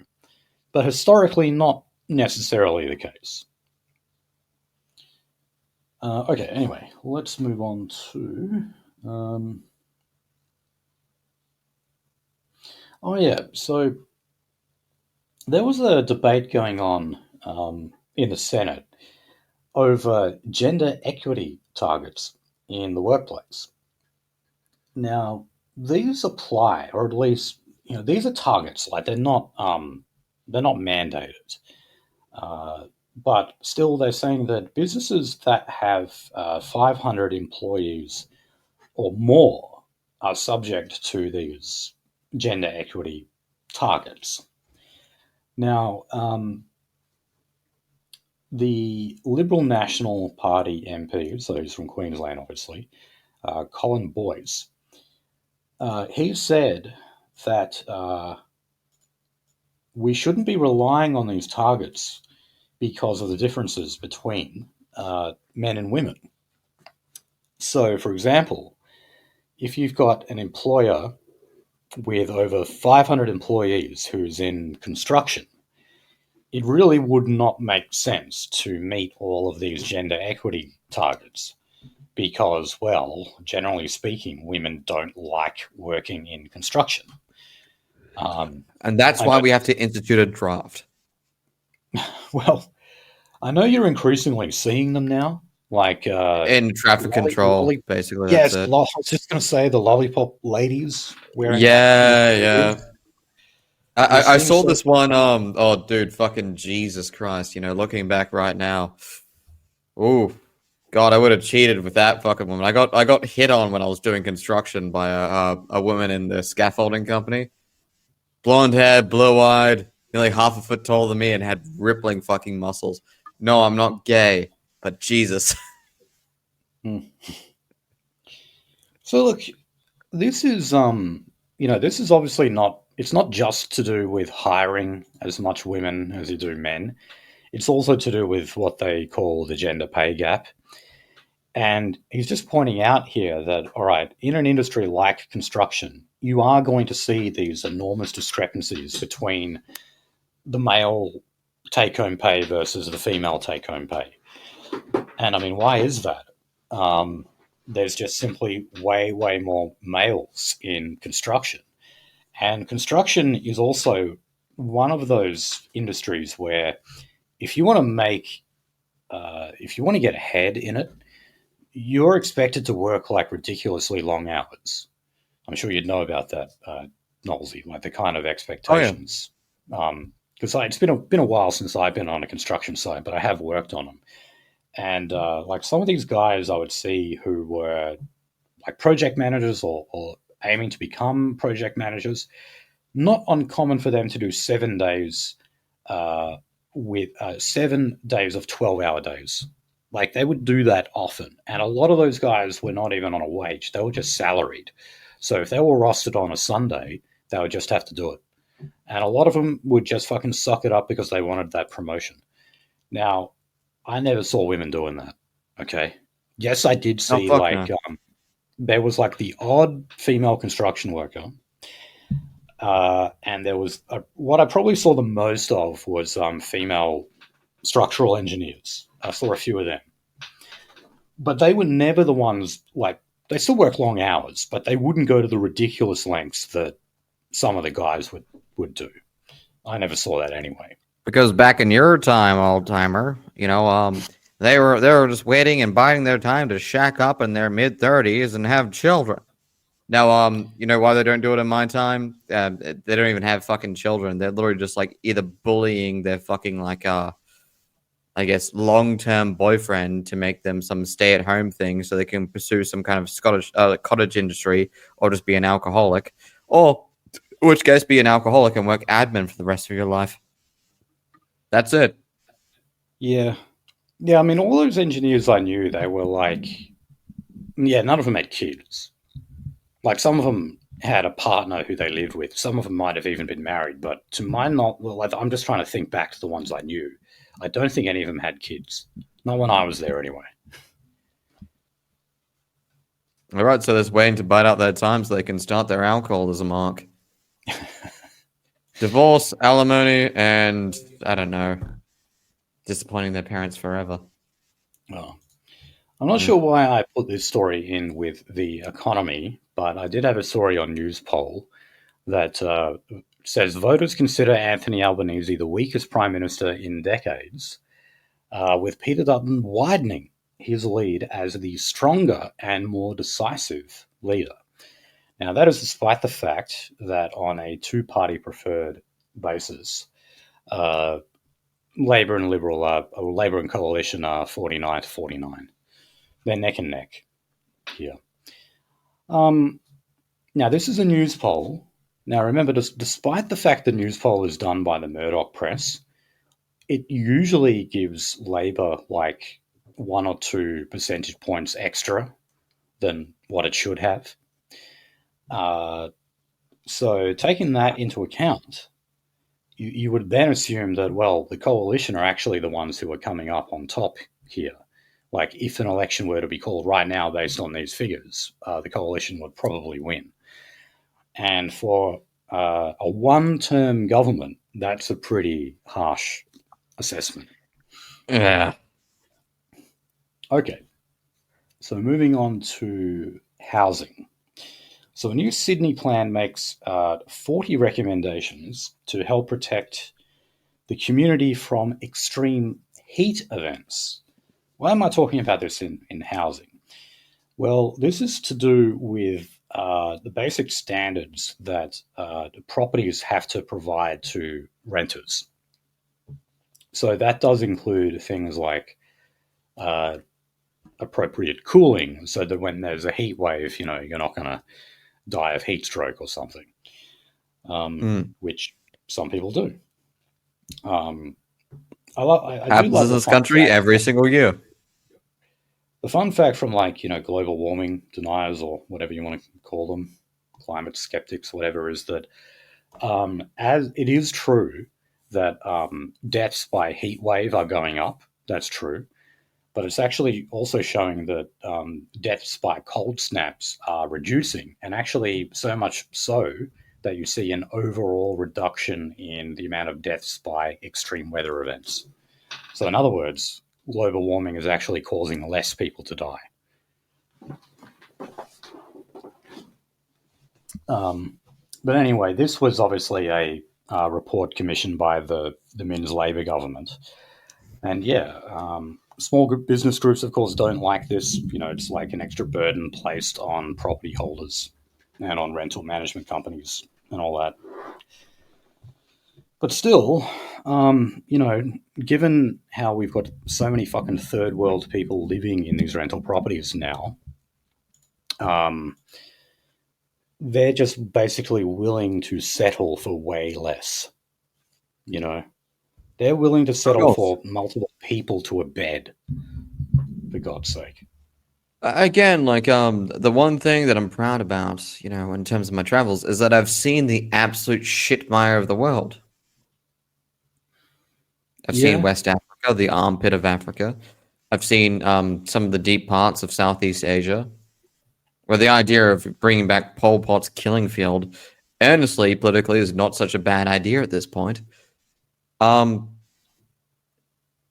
People are willing to see the dead being wheeled out or wheeled down the street every single day in those parts of the world. It doesn't faze them. No, man. Even when you go to one of the rich countries of the third world, say if you go to a place like Dubai, you still get a sense of Oh God, you can see the slums from the high rises. By the way, yes, yeah, you can. Even in like the good parts of the city, you still see stray cats and stuff getting around as well. And yeah, like the people who say work their day jobs in the city during the day, yeah, they go back to these absolute fucking shitholes that are just on the outskirts of the CBD. Yeah, so you don't have to travel very far just to see like what it is they're willing to live with. And I look on, I say, oh shit, man, like I can see why you want to come to Australia. Yeah, you do live in a dump. I do kind of feel sorry for you, but no, you still can't come into my country. Sorry. You know why? Because you'll start to make my country look like this one. That's why I don't want you here.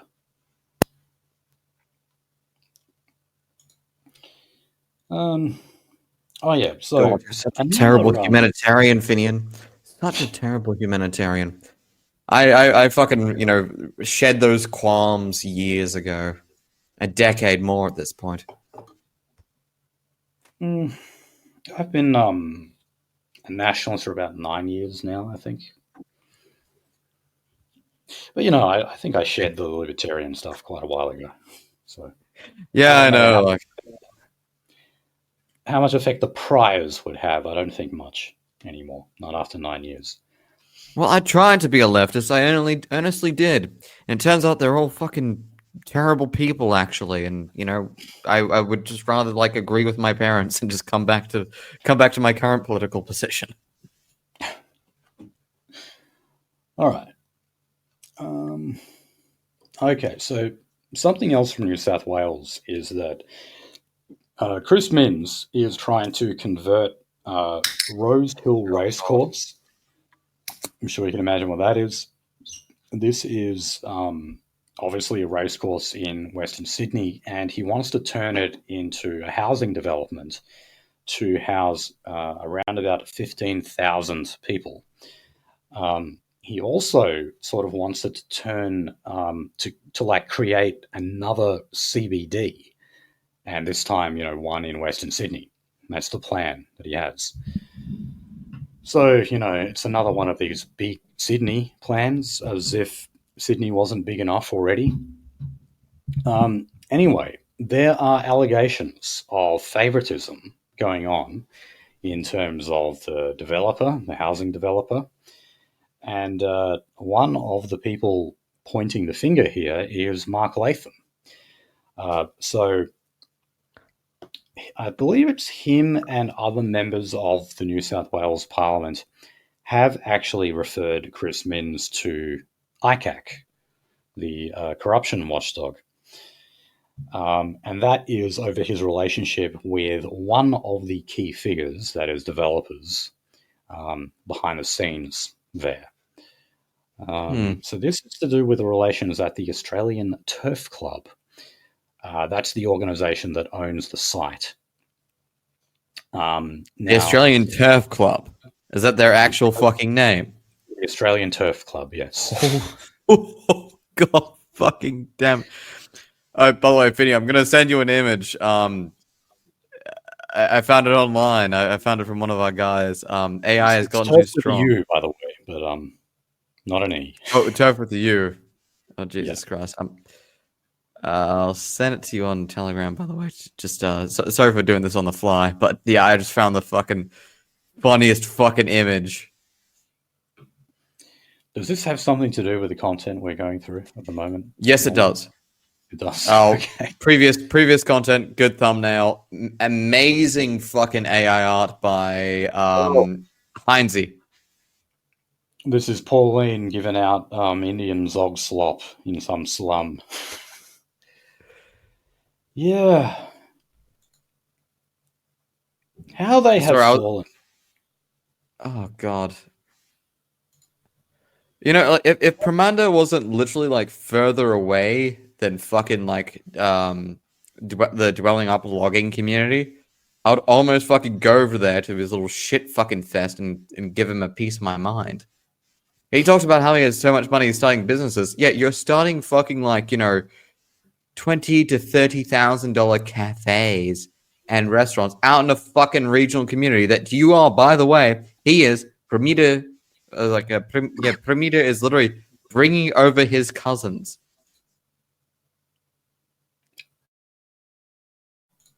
Of course they are. They're all doing that. It's called chain migration. Yes. Anyway, I know that wasn't the topic, but I saw this and it just fucking picked. And also, props to fucking Heinze. Well, look, So the owner of this, the organisation that owns this site, which is the Rosehill Racecourse, it is headed by Steve McMahon. And Chris Minns does admit that he has known Steve McMahon for at least 20 years. But of course, he's denying that there is any kind of improper relationship or favoritism that's happening in terms of developing this site. Nonetheless, a simple referral to ICAC has the potential to really smear your political career. So, obviously, it depends on what the findings are and everything. But yeah, sometimes, the process is the punishment, as they say. Mm. And I guess it also depends on just how much of this is made public.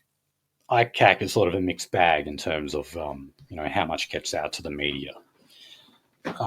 They're definitely more public though than the Australian, the federal corruption watchdog. That is the NACC.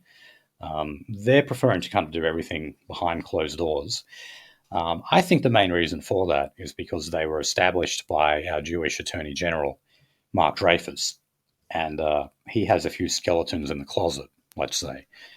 And his own. Are you saying that there is a historical Dreyfus affair?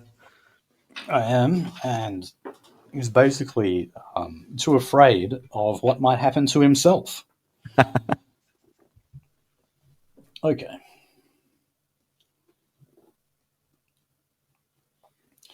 So, just a few quick stories here. So, in Tasmania, when we had the Premier Peter Gutwin, he announced a target for Homes Tasmania to provide 10,000 new dwellings by 2032. On Tuesday, last week, the state government announced a review of Homes Victoria that would look into governance reporting and the effectiveness and assess whether it was meeting those targets. Apparently, it isn't. We don't have figures on that right now, but apparently it is falling well short of that. And I mean, Tasmania is one of the less densely populated cities in Australia. States in Australia, and cities like Launceston and Hobart are It's pretty low functionally a density. goddamn city. Yeah, It is the most considered the most largest spanning city, and it's still not even one of the most populous. oh, okay. Man, that's good. I think that's a good thing.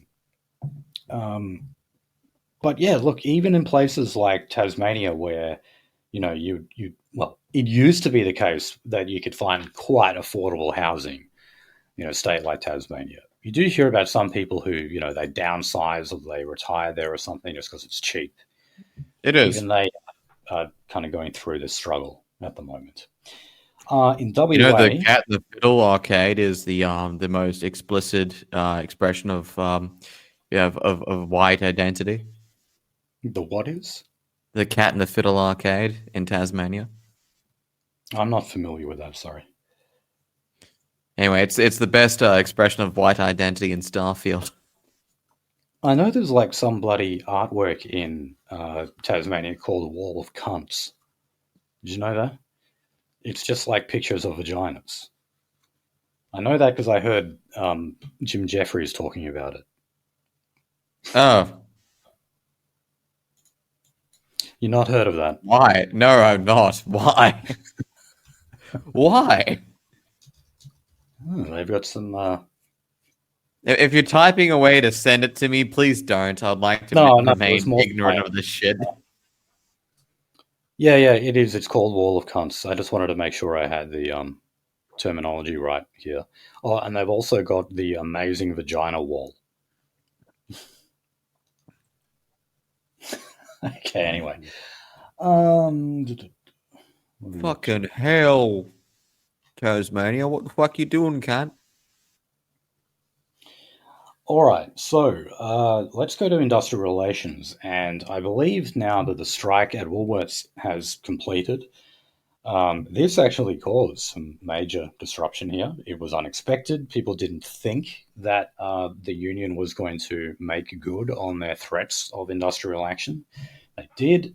There was widespread complaints about a lack of products, and they would actually put a sign up saying, due to the industrial action, you can't buy this today. Actually went on for a while, cost them a fair bit of money. It says, how about this? Said that their profits have taken about a $50 million hit since the beginning of that industrial action. So there we go. So that led to like an urgent application being filed at the Fair Work Commission. I'm not sure what the result of that was, but the workers, have gone back to work now anyway. What is surprising is that their union is the United Workers Union, uh, often considered to be one of the most piss weak unions in the country. Yet they still actually went ahead with this action, costing Woolworths a lot of money, which is, yeah, quite surprising. And I Okay, mean, reported it's more than twice what their reported income is, but they also may have said like that's the NPAT figure, nominal figures. Reviewing like logistics companies that supply them, blah blah blah, say that it is around so like something like 17 billion Australian a year. $17 billion. Yes. What, that's how much they cost Woolworths. No. How much Woolworths makes? Oh, okay, all right. Yeah, I was going to say, but the figure that I've got, this is nearly 2 weeks old now. But they, at that point anyway, during the strike, they had sustained about $50 million in losses. The strike did continue for a few days after that, so obviously it would be more. I just don't have a figure on Okay, that. so that they okay, so one, so not 17, so 1.7 billion. Sorry. Okay, I was going to say a bit large. Yeah, that was horrendous. Actually, sorry. And I'll just calculate the percentage right here.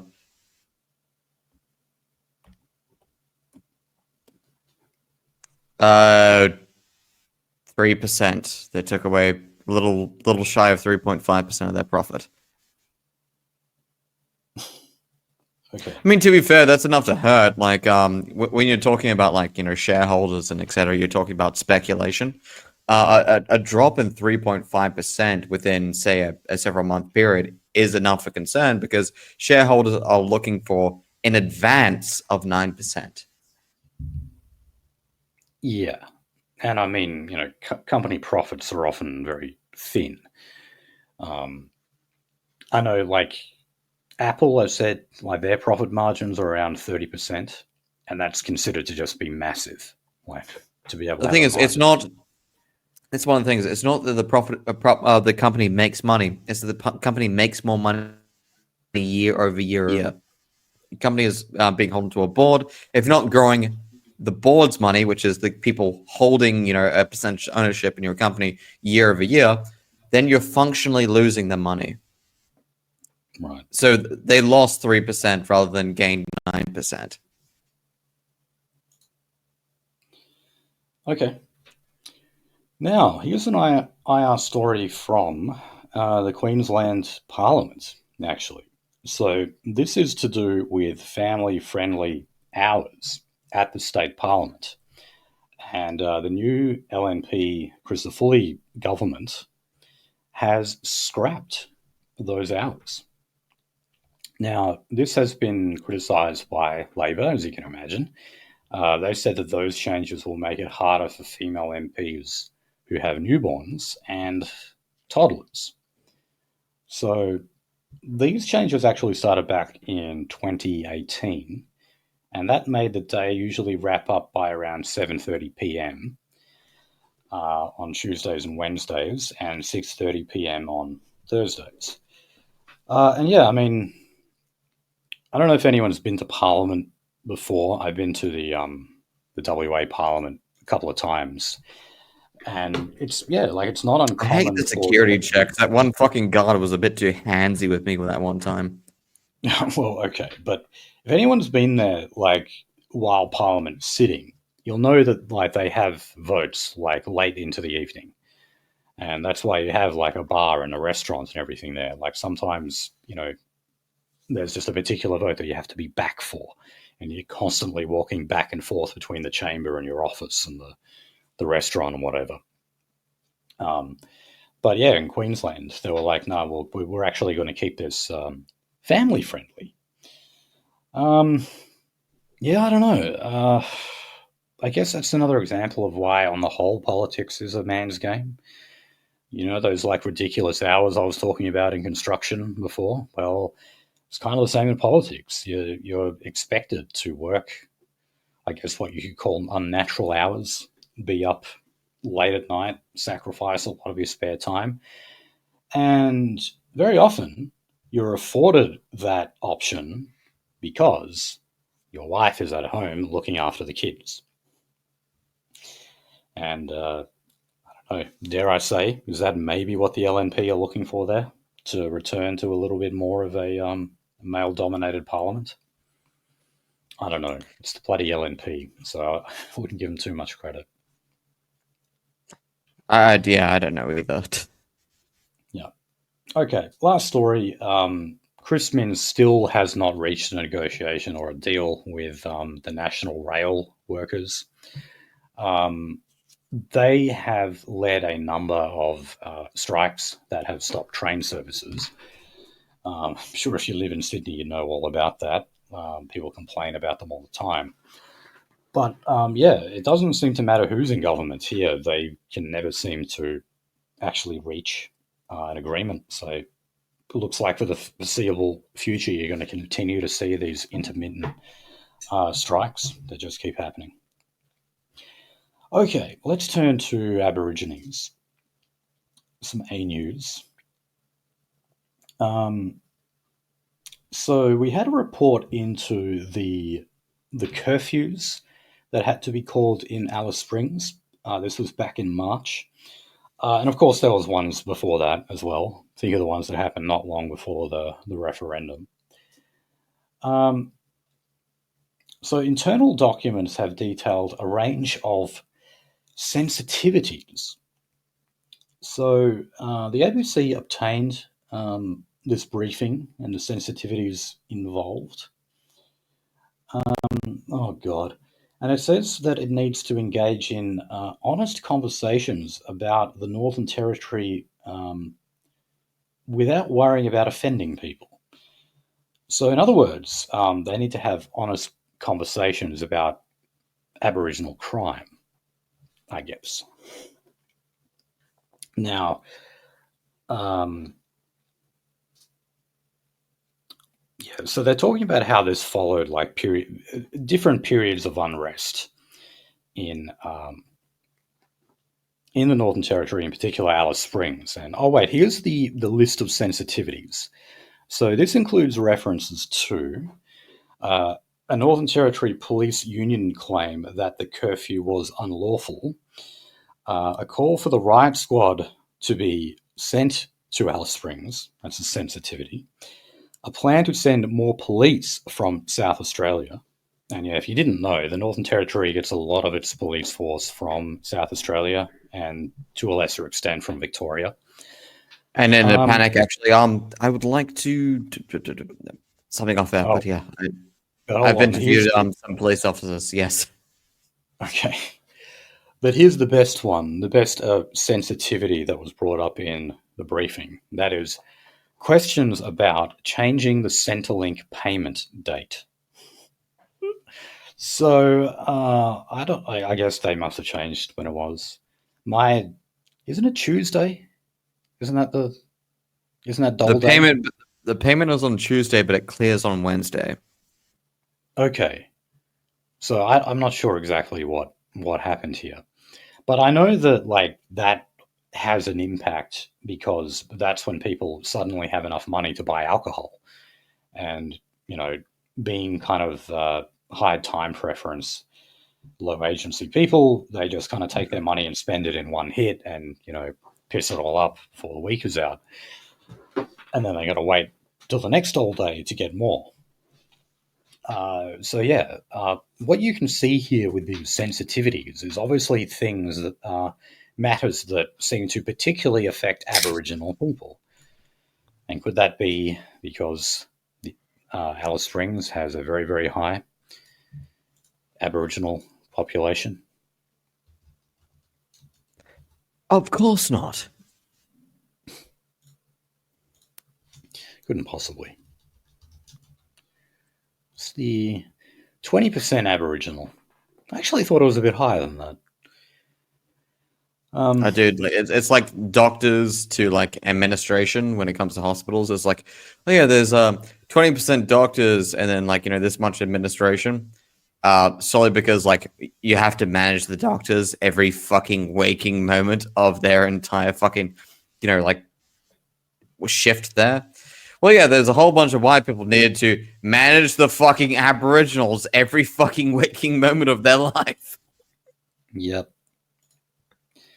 Yeah, I mean, look, in the suburbs of Perth, like it's what, about 2%, if that.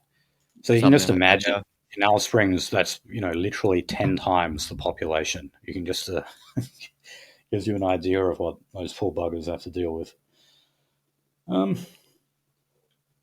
Okay, went through Dutton and the bloody flag. So we'll go on to crime.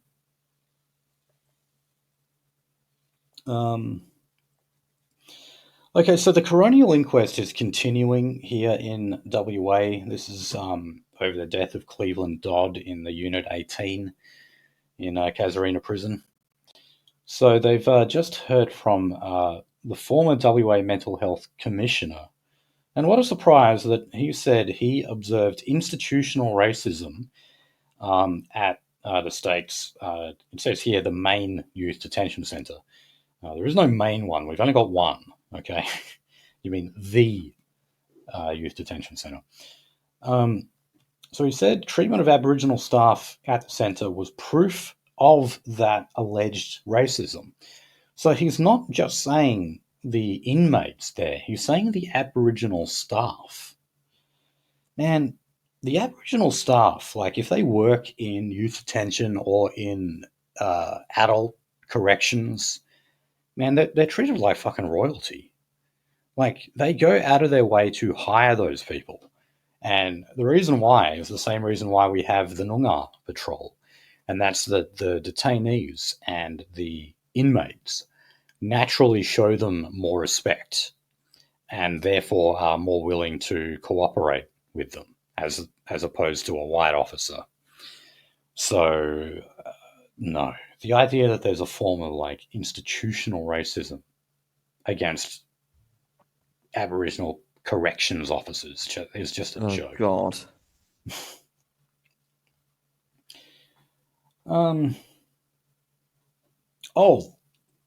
Some rare good news.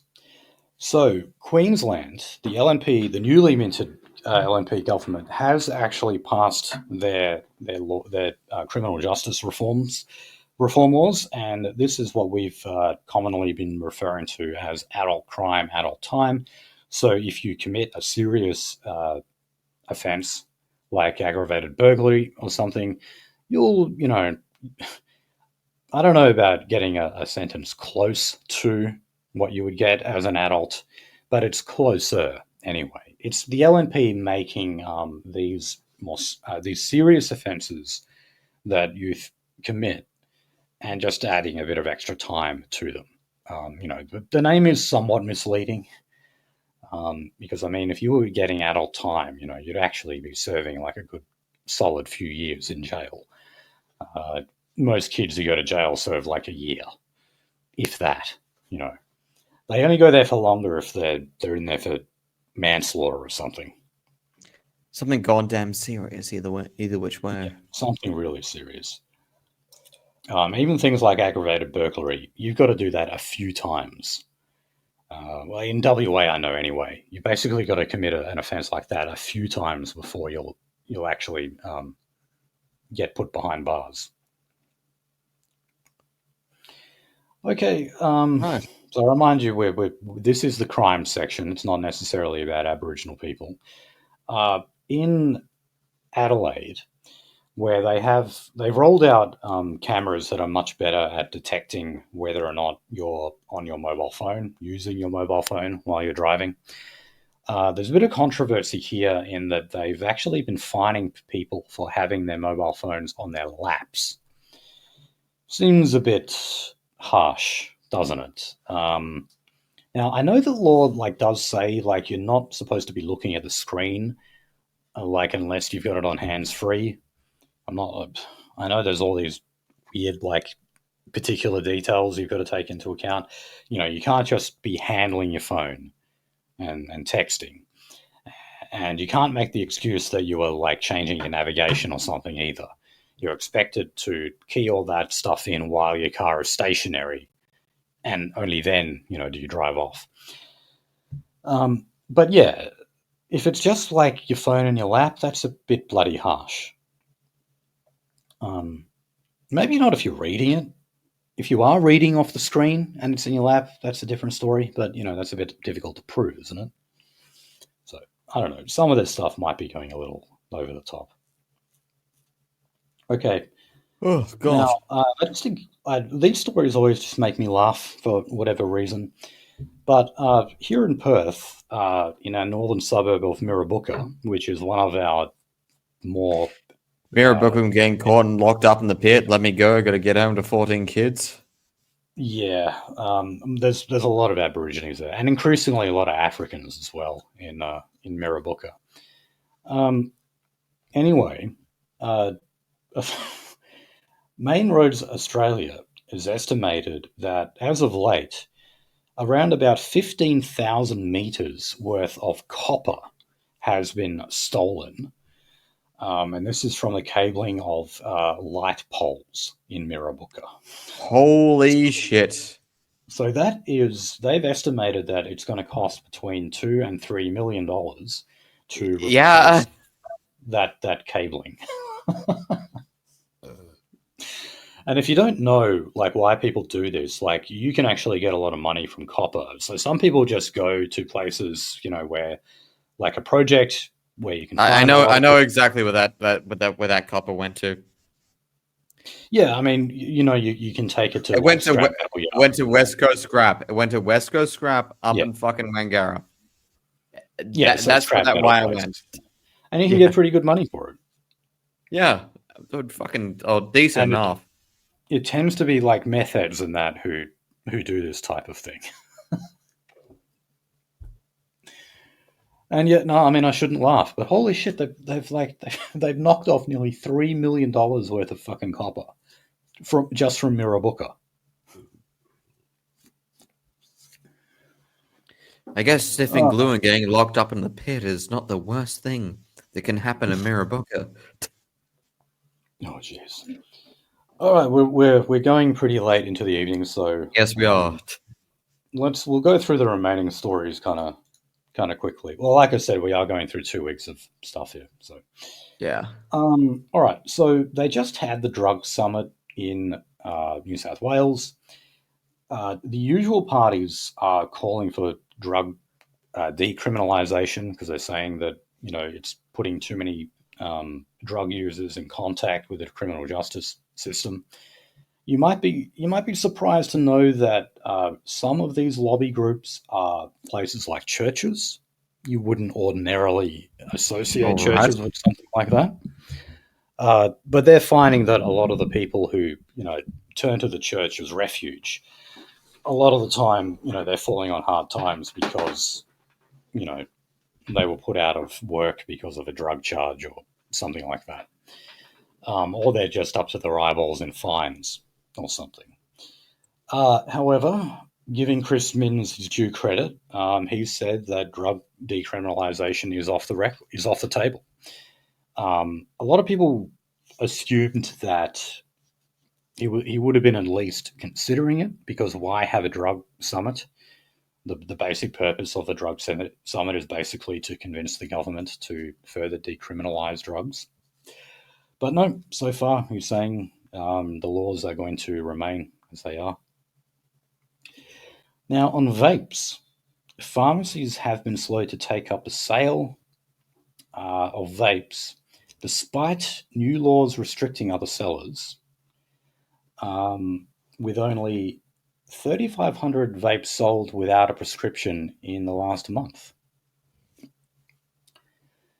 So it's said that Big Tobacco and Chemist Warehouse are battling with each other to get their share in Australia's pharmacy vape market, because of course now you've got to have a prescription for it. I forget I remember we went through all the ins and outs of this before. What exactly it is? It is a prescription for like nicotine. Like I said, like, oh look, you have to go to your doctor and GP and say like, oh look, I want to quit smoking and blah blah blah. You have to have that piece of paper and then say like, oh, it's over a certain time span. And a lot of people are saying like, oh god, it's over in I don't know, like maybe a year, and they'll go back to their GP. I haven't quit, maybe a year more. Right. Well, look, they're saying that like pharmacies generally, though, as I said, they're slow to take up a sale of vapes, and They don't want to. But yeah, well, Chemist Warehouse has said that they do, though, because it says that they're big shareholders in Liber Pharmaceuticals, and they say they don't want to target the recreational vape market. They only want to target prescription vapes. But yeah, well, maybe I don't actually know why. Why would other pharmacies? Why wouldn't they want to take this up? Liability, and also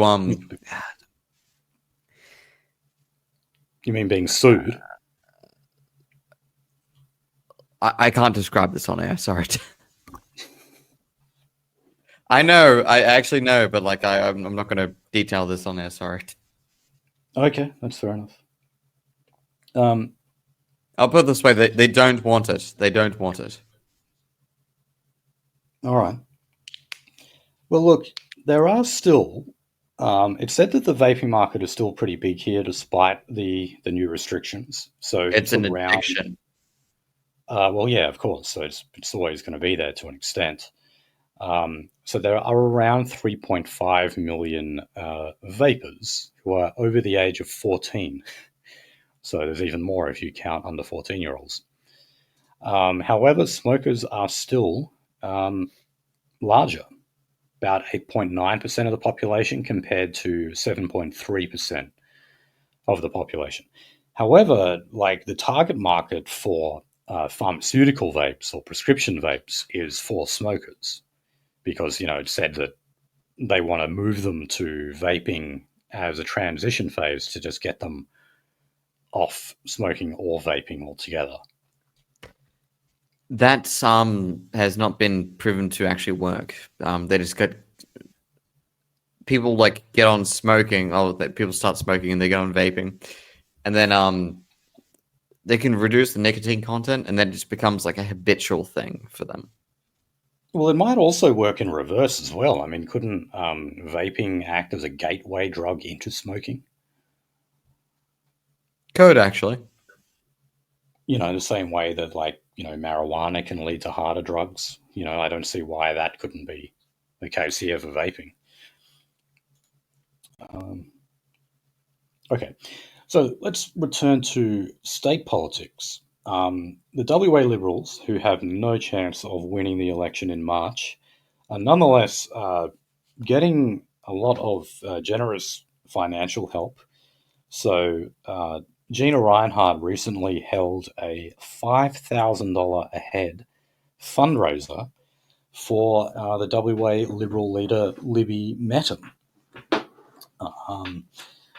This is, not just to kind of help the Liberal Party, but it's designed to kind of rehabilitate her and her leadership after it sort of took a hit when there was that internal polling done on whether or not she had a chance of being Premier as opposed to Basil Zemplis. And there was even a plan for a little while to run Basil Zemplis outside of the Parliament. I said before, I think that's a stupid idea, and I think they came to the same conclusion. But yeah, Gina is also rolling out another fundraiser, $3,000 a head, and that is for Mia Davies from the National Party. So yeah, Gina's still, she'll still cough up that money for these causes, and yeah, she's unlike Clive Palmer. She has no intention of getting involved in politics herself. She just wants to do the fundraising for these different candidates. So, New South Wales Labor. Oh, wait, you know what? I did most of this stuff before when we were talking about housing and we were talking about that development project. So I can actually skip over. Oh, yeah, look at that. Both stories I have. All right, let's go to the Victorian Greens. So they have announced Angelica Di Camillo as their candidate for the Prahran by-election. I hope I might still be saying that wrong. Anyway, this is the Victorian seat that was left vacant by the resignation of the Greens member Sam Hibbins. That's because apparently he tried to kiss a Green staffer, who, believe it or not, was a woman, on a few occasions. And like I said at the time, that's not really the bad part. The bad part is that he's married with kids. I don't really see anything that wrong with trying to get a girl to kiss you. And there is if you do it over and over again, of course. But, if you do it once and get knocked back, and then you give up, I'm not going to say that you're sexually harassing and certainly not sexually assaulting someone. Oh, anyway, this by-election is said to now actually be shoring up to be a two-way race rather than three-way. Before, like the polls were showing that the Greens, Labor, and Libs, the vote was on a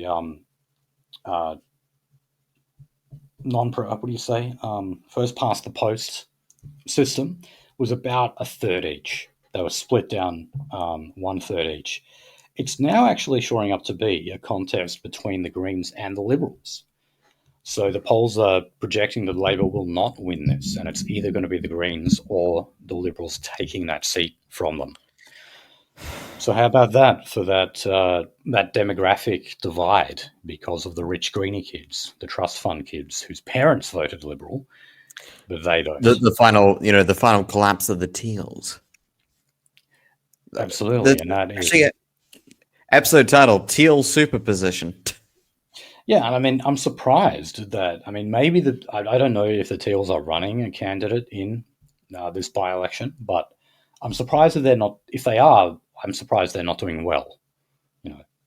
This is just between the Greens and the Libs at this stage. Now, the federal Greens, they've already started to detail what a future minority Labor government would look like if they were the ones propping Labor up in a Labor-Greens alliance, like what we had back in 2010 with Julia Gillard and Bob Brown. That was basically why we got the carbon tax. Julia Gillard famously said there will be no carbon tax under a government I lead. She was forced to break that promise when she relied on the Greens for minority government. So, Adam Band said that a formal agreement with Labor would have a lot of merit in setting out the next Parliament's priorities, and that would include issues like not just environmental stuff, which they will no doubt be pushing for, but also on the renting market, housing, and one of the Green signature policies of free GPs. So, forget just bulk billing. They just want all visits to the doctors to be free. And you know okay, what? so Prajeet Singh will love to see you in the clinic's office right now.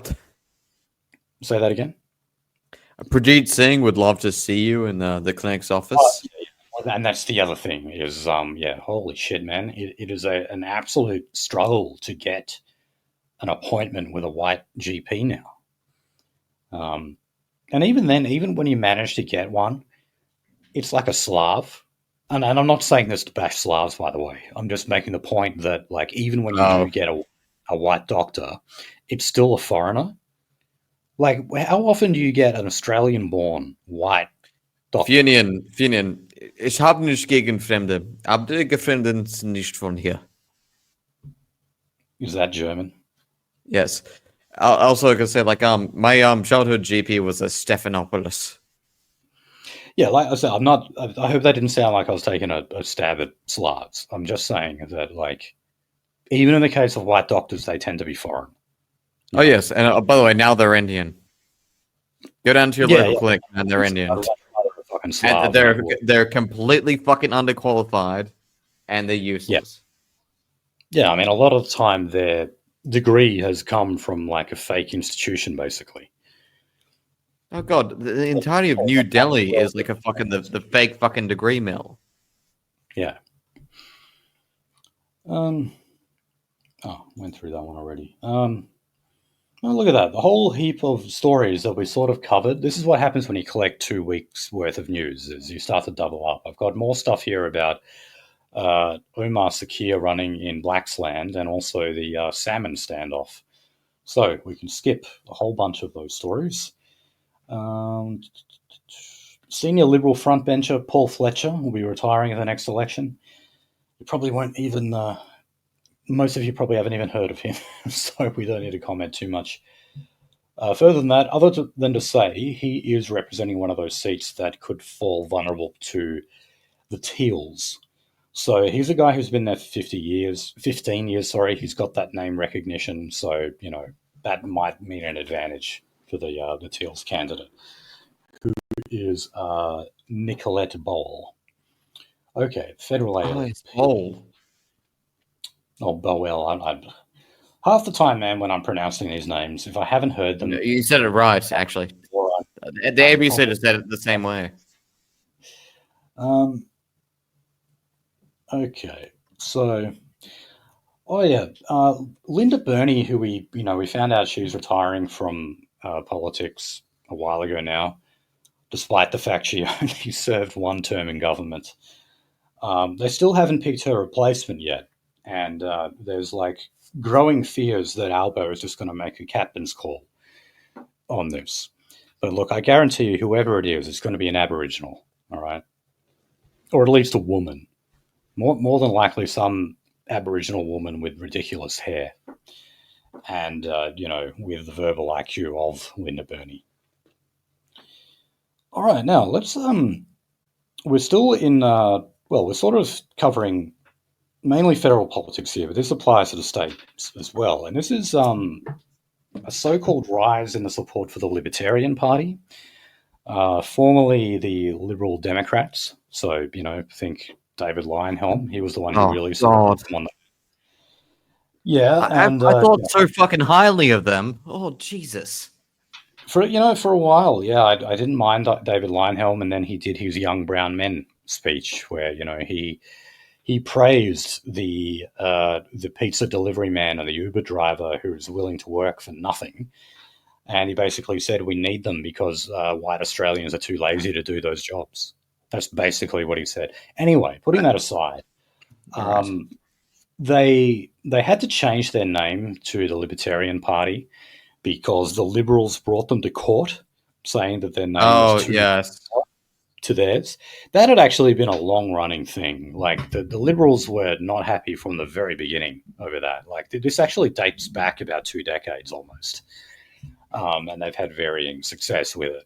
But now, yeah, they're just calling themselves the Libertarian Party. But what they're doing at the moment is they're giving 6 months of free membership to anyone who is leaving the Liberal Party. And they're doing this because they're saying that, they need to start appealing to disillusioned Liberal Party voters. That's who they're really targeting. And so, disillusioned. More like disjected. Well, so I mean, they've also, they've taken in some, like, notable figures from the Liberal Party. Campbell Newman, the former Premier of Queensland. And more recently, they've taken in Craig Kelly. So Craig Kelly, remember, was that maverick backbencher of the Liberal Party who said you should take ivermectin. He then went independent. He then went to One Nation, failed to get a seat, and now he has joined the Libertarians, and he's going to be going for the Senate spot at the next New South Wales election, even though that is still 2.5 years away, so still a good while away. But yeah, apparently you haven't heard the last of the Craig Kelly. Now, we spoke a bit about this with Joel Davis when we had him on the Race Alive, and that's how there are some things in the libertarian platform that nationalists can agree with, like their stance on free speech, even their stance on immigration to an extent. And at the moment, at least, the kind of people in the Libertarian Party, or those who have seats, and by the way, they've recently won a number of local council seats, they tend to be talking about restricting immigration. Now, of course, they do that on economic lines. They talk about, when you take in more immigrants, you give them access to social services. Therefore, they are a further burden on the taxpayer. So, yeah, that's an economic argument, and they make that argument. But that's better than nothing, It's better than making the economic argument that Big Agri need them, or that the Chamber of Commerce is telling us that immigration is good, therefore we just need them, or that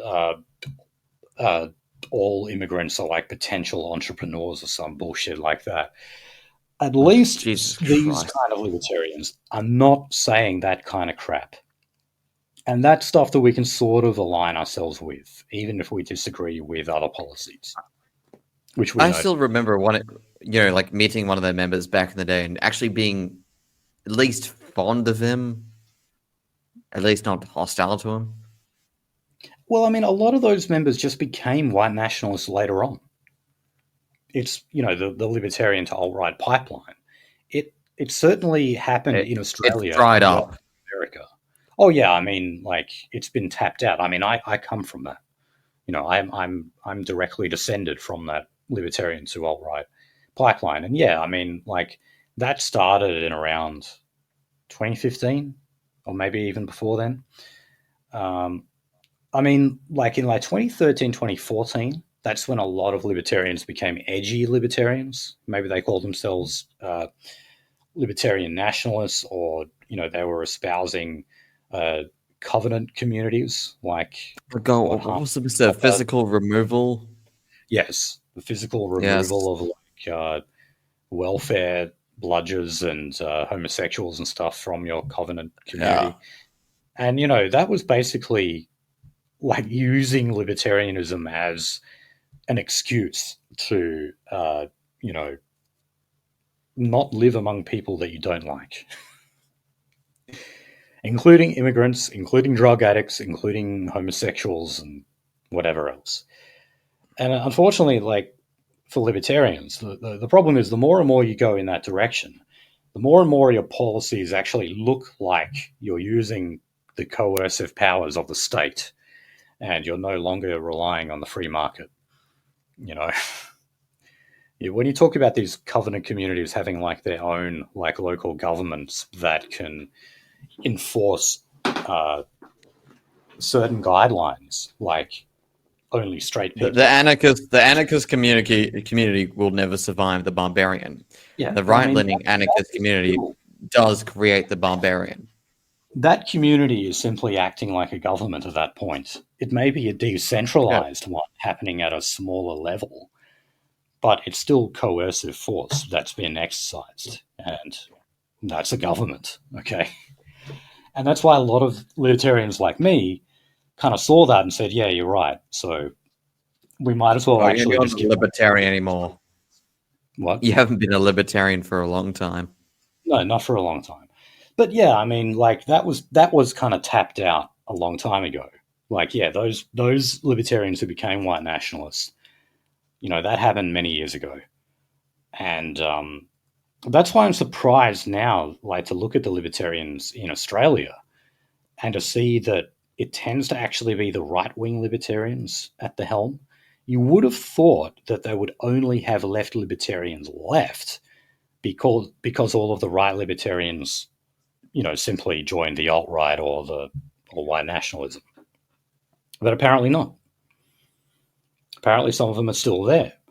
So maybe there are still people here who are, can be brought that step further.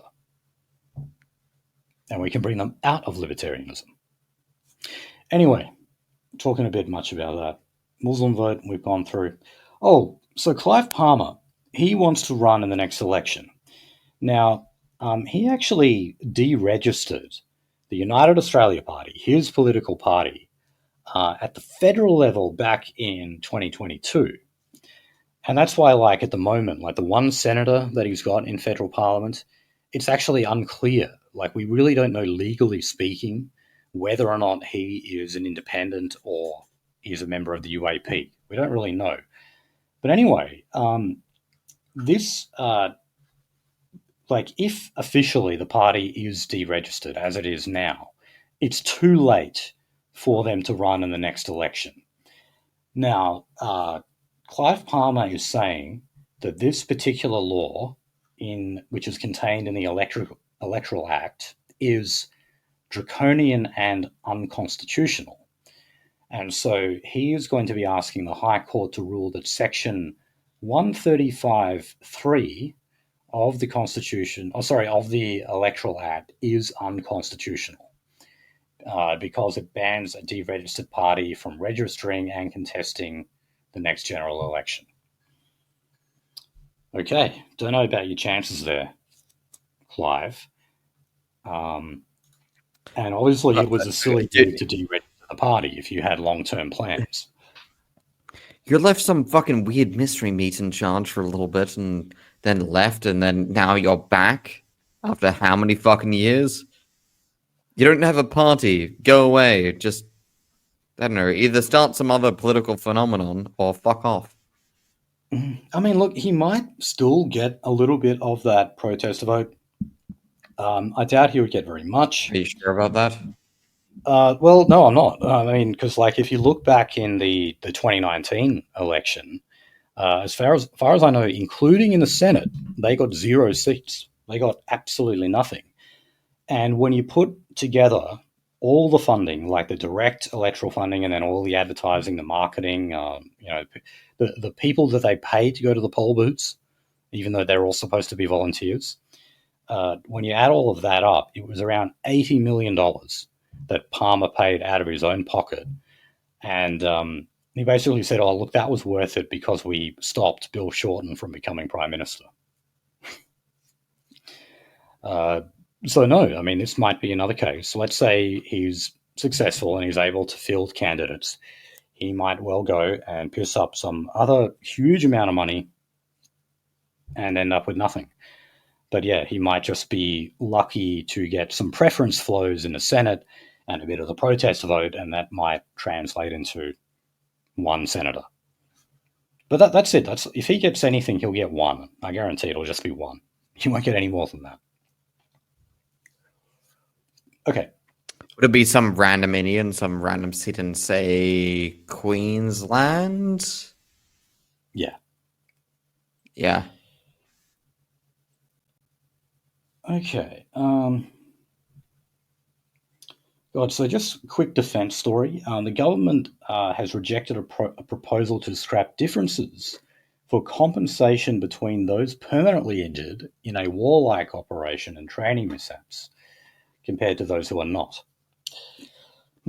So sexual offences in the military will be targeted by a new inquiry.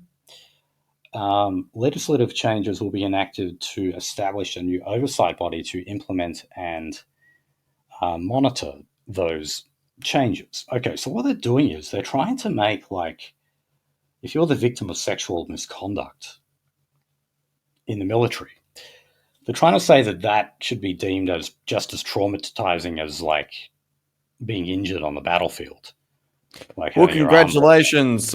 Every single woman is out of the fucking military. They're all barracks bunnies. They're all fucking office bunnies or pencil bunnies or, fucking like admin bunnies. So, congratulations. They all got touched by their higher up. They're all out of there. I remember we went through some figures showing that like women were far more likely to report being traumatized by their experience in the army. Right now, of course, the femos would say, "Oh, that's because they're sexually harassed or whatever." It's actually not. It's just to do with the everyday experience, and It's if you're like out there, payment. even if you're not in frontline combat, you're still going to be exposed to people suffering horrific injuries and all that kind of thing. And what a surprise that women simply are less equipped mentally to deal with those kind of things in comparison to men. Again, like if you're a woman in the ADF, you are normally basically set like to pencil pushing roles and etc. But hey, if you're sent to a fucking if you can't sign up to a branch you probably shouldn't have, like say the Navy or the ADF infantry. Yeah, guess what? You can just say like, hey, I got touched.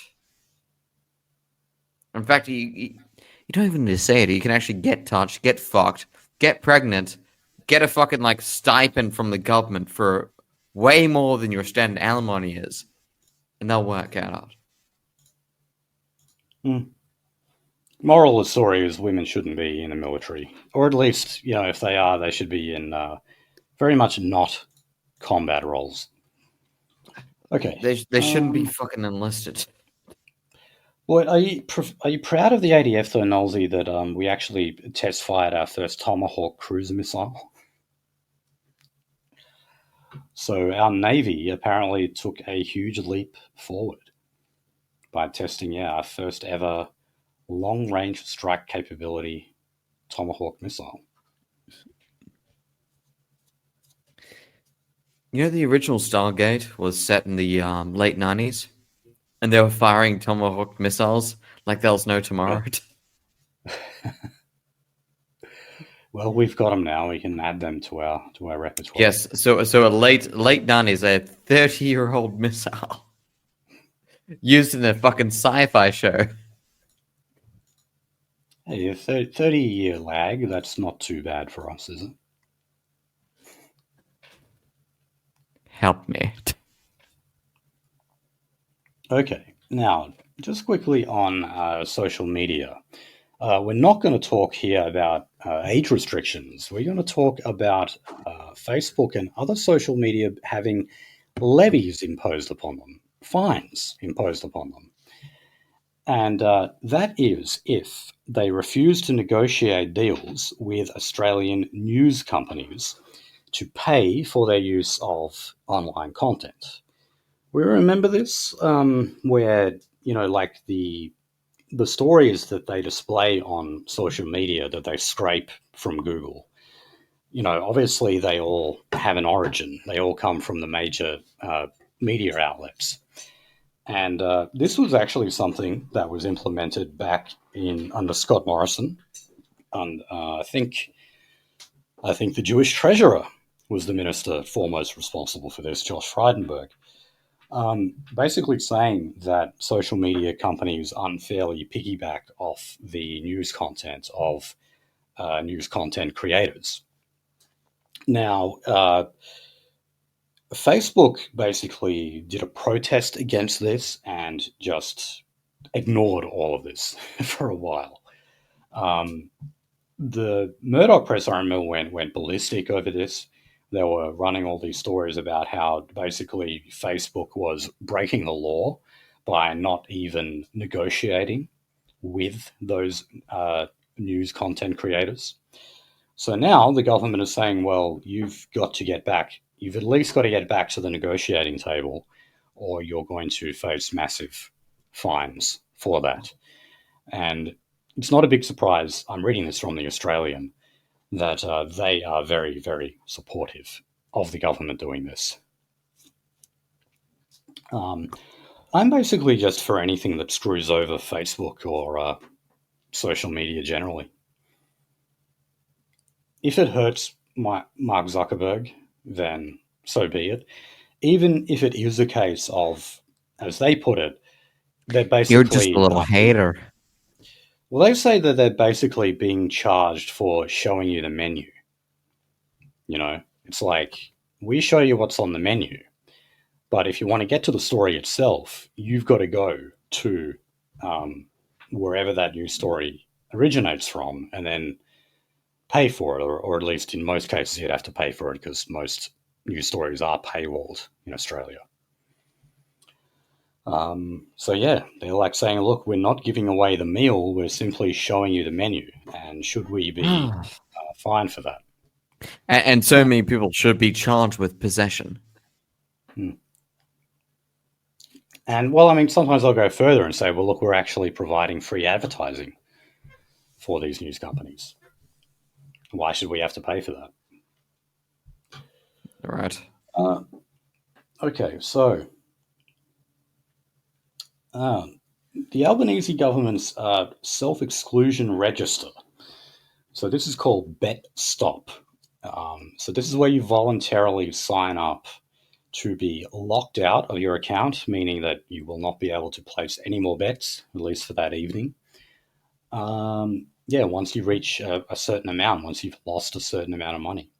And this, apparently, BetStop does not apply to offshore companies. Well, how about that? So if you think you're on a roll, even though you've lost a heap of money, you can just get on to one of these overseas sites. I remember I had a housemate who, like, he would basically only play online poker from, all these overseas places. Might have used a VPN or something. I'm not sure what he was doing. But the point is, he was playing poker, like, illegally. He was playing in places he wasn't legally allowed to be doing it. And it is a very easy thing to do.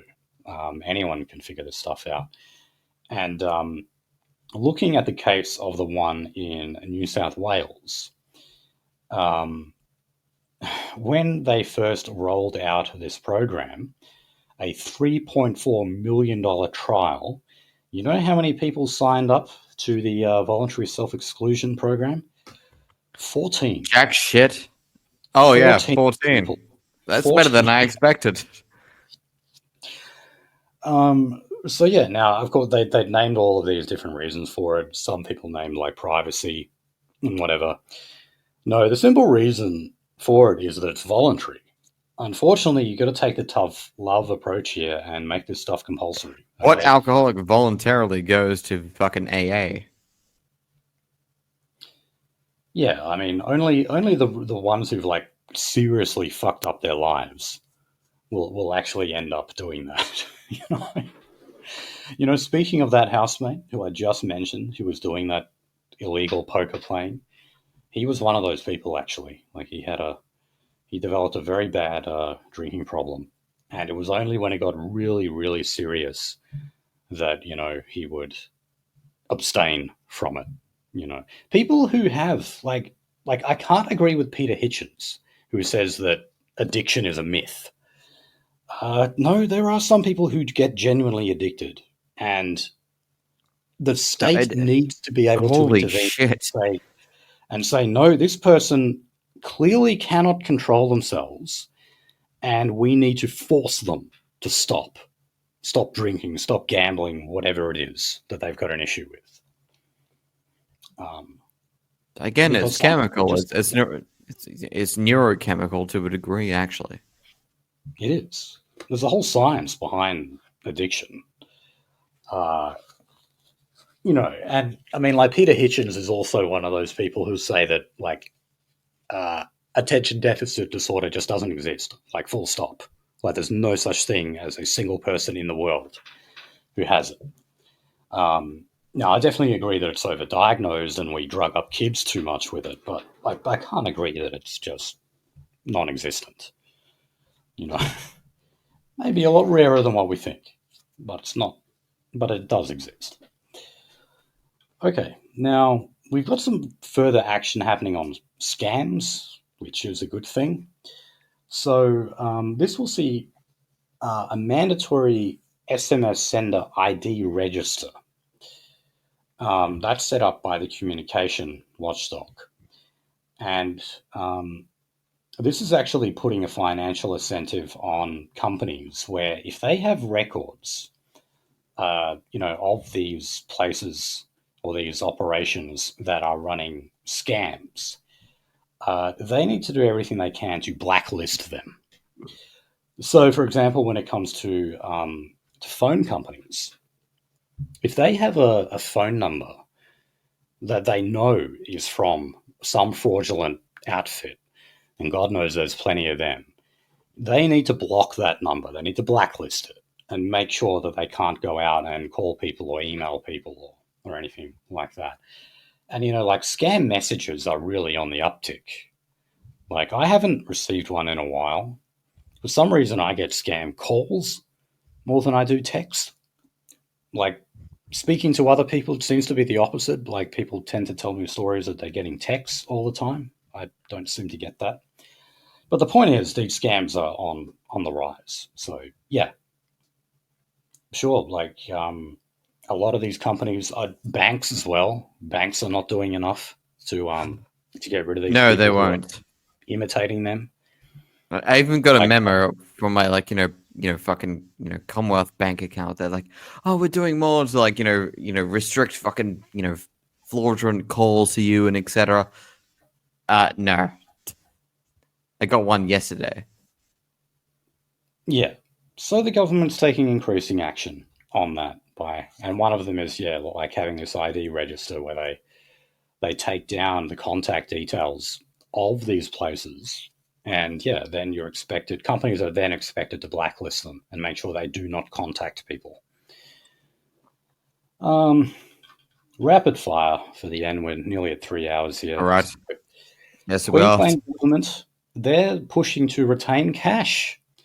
So when it comes to customer services offered to taxpayers, you'll still actually be able to pay in cash. Bob Catter will be pleased about that. In education, Aboriginal activist Noel Pearson is blaming the teachers' union for being against explicit syllabus. And that basically means back to basics. Back to the basics of reading, writing, and maths and science, instead of all this new age shit that we want to insert into it all the time. Good. And he was blaming the teaching union for that. And I think I agree with him. The teaching union, again, is a union that has lost sight of what it's supposed to be, which is a vehicle for better wages and conditions for their members. Instead, they want to play way too much of a role in managing what the curricula is. I'm sorry, but that's not your role. Okay, you represent their workers in their capacity as workers. You guys basically are trying to become the indoctrinators of children by doing all of this. So, I agree with Noel here. New South Wales's health secretary has apologised to women in the state who have been unable to access adequate abortion care. Is that what they refer to as, abortion care? They do, unfortunately. So this means when the services are not cheap enough or accessible enough. So, they basically... On paper, it's called contraception. It's literally called contraception. Like, the fucking federalization happening, they call it contraception. You wouldn't need an abortion if you use contraception. Nope, they call it all the way up until fucking what was it, 8 months now? It's getting ridiculous. I don't think it's quite that high. It's like 5 months, but 5? Still, well, probably. It's where there's a brain and there's a heart beating. You can't just call it a lump of cells at that point. Yeah, there's fucking child there. But yeah, anyway. So they will not be debating abortion laws in the Queensland Parliament. Now, Labor tried to really make this an issue, and they were trying to say that David Crisafulli would try to reverse abortion reform in the state. And, this is another one of those things where you want to, nudge the lefties and say, don't worry, he's not going to do a fucking thing on that. Okay? It's another scare campaign. And guess what? David Crisafulli has said that at least for this term in Parliament, abortion laws will not even be debated. Okay? So not only is he not going to push any bill here, it's not even going to be debated in the Parliament for at least 3 years. And that comes as no surprise to me. Other people on the left might be surprised at that. I'm not surprised in the least at that.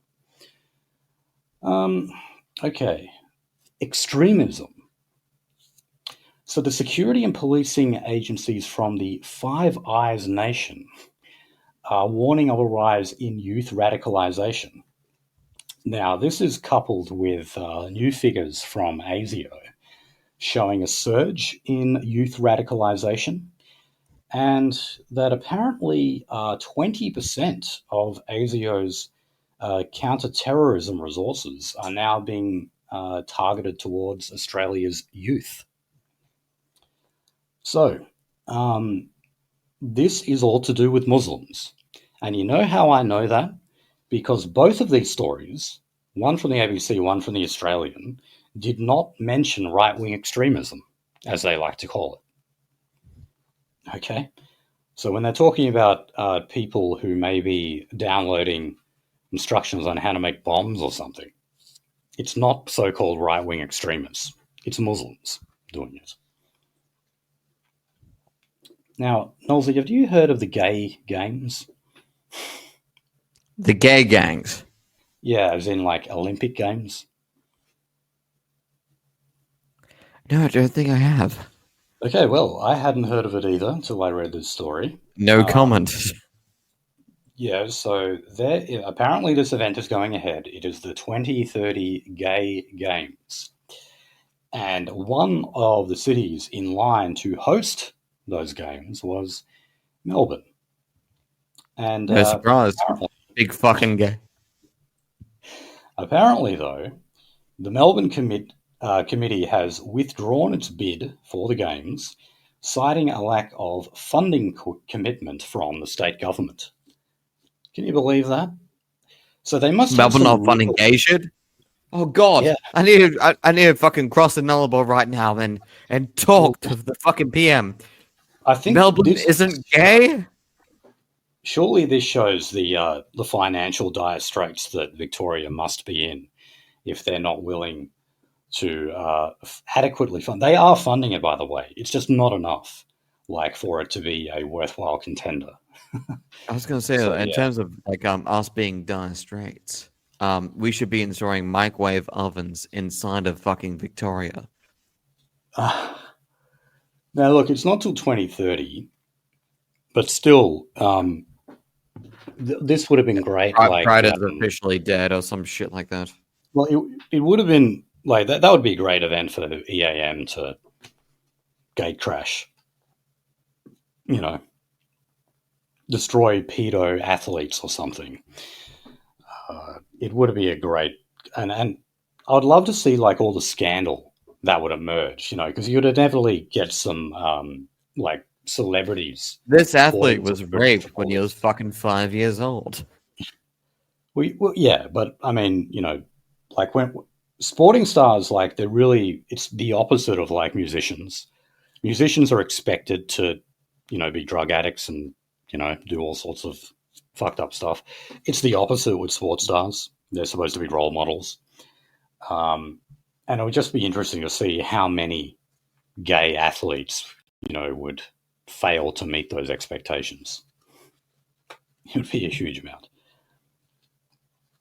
I think the Standard Olympics condom use, charter would explain that to you, which is, well, it's a lot. Yeah. Yeah. Okay, final story. Final story, another queer story. According to a new national study, so this is from Australia's national research organisation, Women's Safety, nearly 80% of gay and transgender young people have been sexually harassed at work. Okay. And it revealed 30% of those who faced harassment were told a sexual assault could fix them. Now, presumably, they're talking about, say, I don't know, a lesbian at work, and if she is groped or something, maybe that would turn her back into a straight woman, or turn her into a straight woman. I find it very, very hard to believe that this is like happening on such a level that there's a culture behind it, and that volume of people would be reporting that. I have never, ever heard of that happening in any job I've ever held in my life. And I just kind of think that, well, as you were just saying, Nolsey, about, being molested as children and whatnot, if you're going to be surveying people from the LGBT community, you are obviously dealing with a biased sample, because these are people who basically, the reason they're gay is because they endured sexual assault or sexual harassment or whatever. So, of course, they are going to be giving these much higher numbers. So, it rather than this being, because obviously what they're trying to get at here is that gay and transgender people have it worse, that they're targeted for sexual harassment or sexual assault yes. more than straight people. Well, actually, all these figures do is just show that it just shows that gay people are created through abuse. That's actually what these figures show, and I cannot believe that people are like sexually assaulting them, saying, "Oh, don't worry, this will turn you straight again." I have never in my fucking life heard of that happening anywhere. Have you? Have I ever heard the term like, "Oh, like I'm gonna fucking rape this lesbian to turn her straight"? Oh, yeah, okay, that's like locker room talk, as And, Donald Trump would say. I was in one of the fucking like most nastiest fucking like rooms when it comes to like like even like college speak, which is meant to be bad and etc. No, we don't touch fucking lesbians. We tell them to fuck off and like, go for the other woman and etc. And also like, dude, the fucking trannies, even the fucking like the female males, like they're just predatory. Mm. And by the way, like, don't queers say that kind of stuff too? Like, or I'll convert them. I know they're straight, but I'll convert them. They say shit like Eggs. They call them eggs. Like eggs they're eggs. about to crack. Oh, Yeah. Jesus. Okay. All right. All right. On that Well, note, guys, on that note, yeah, we're sorry to end on that delightful story there, but we hope you've enjoyed this somewhat of a marathon episode over 3 hours. We covered almost 2 weeks of content. I don't know what we're going to be talking about on Wednesday, but we will be bringing you the last Race Alive, even though we would have only done 3. Christmas. The last Race Alive of 2024. I don't know what the hell we'll be doing. I'll be sure to post it on Telegram and stuff. But yeah, between now and then, we'll come up with a few topics. I'm sure it will be interesting. So join us 9 p.m. Eastern Standard Time Wednesday for that. Remember, you can check out all our stuff at theracer.biz, and we will hopefully see you Wednesday.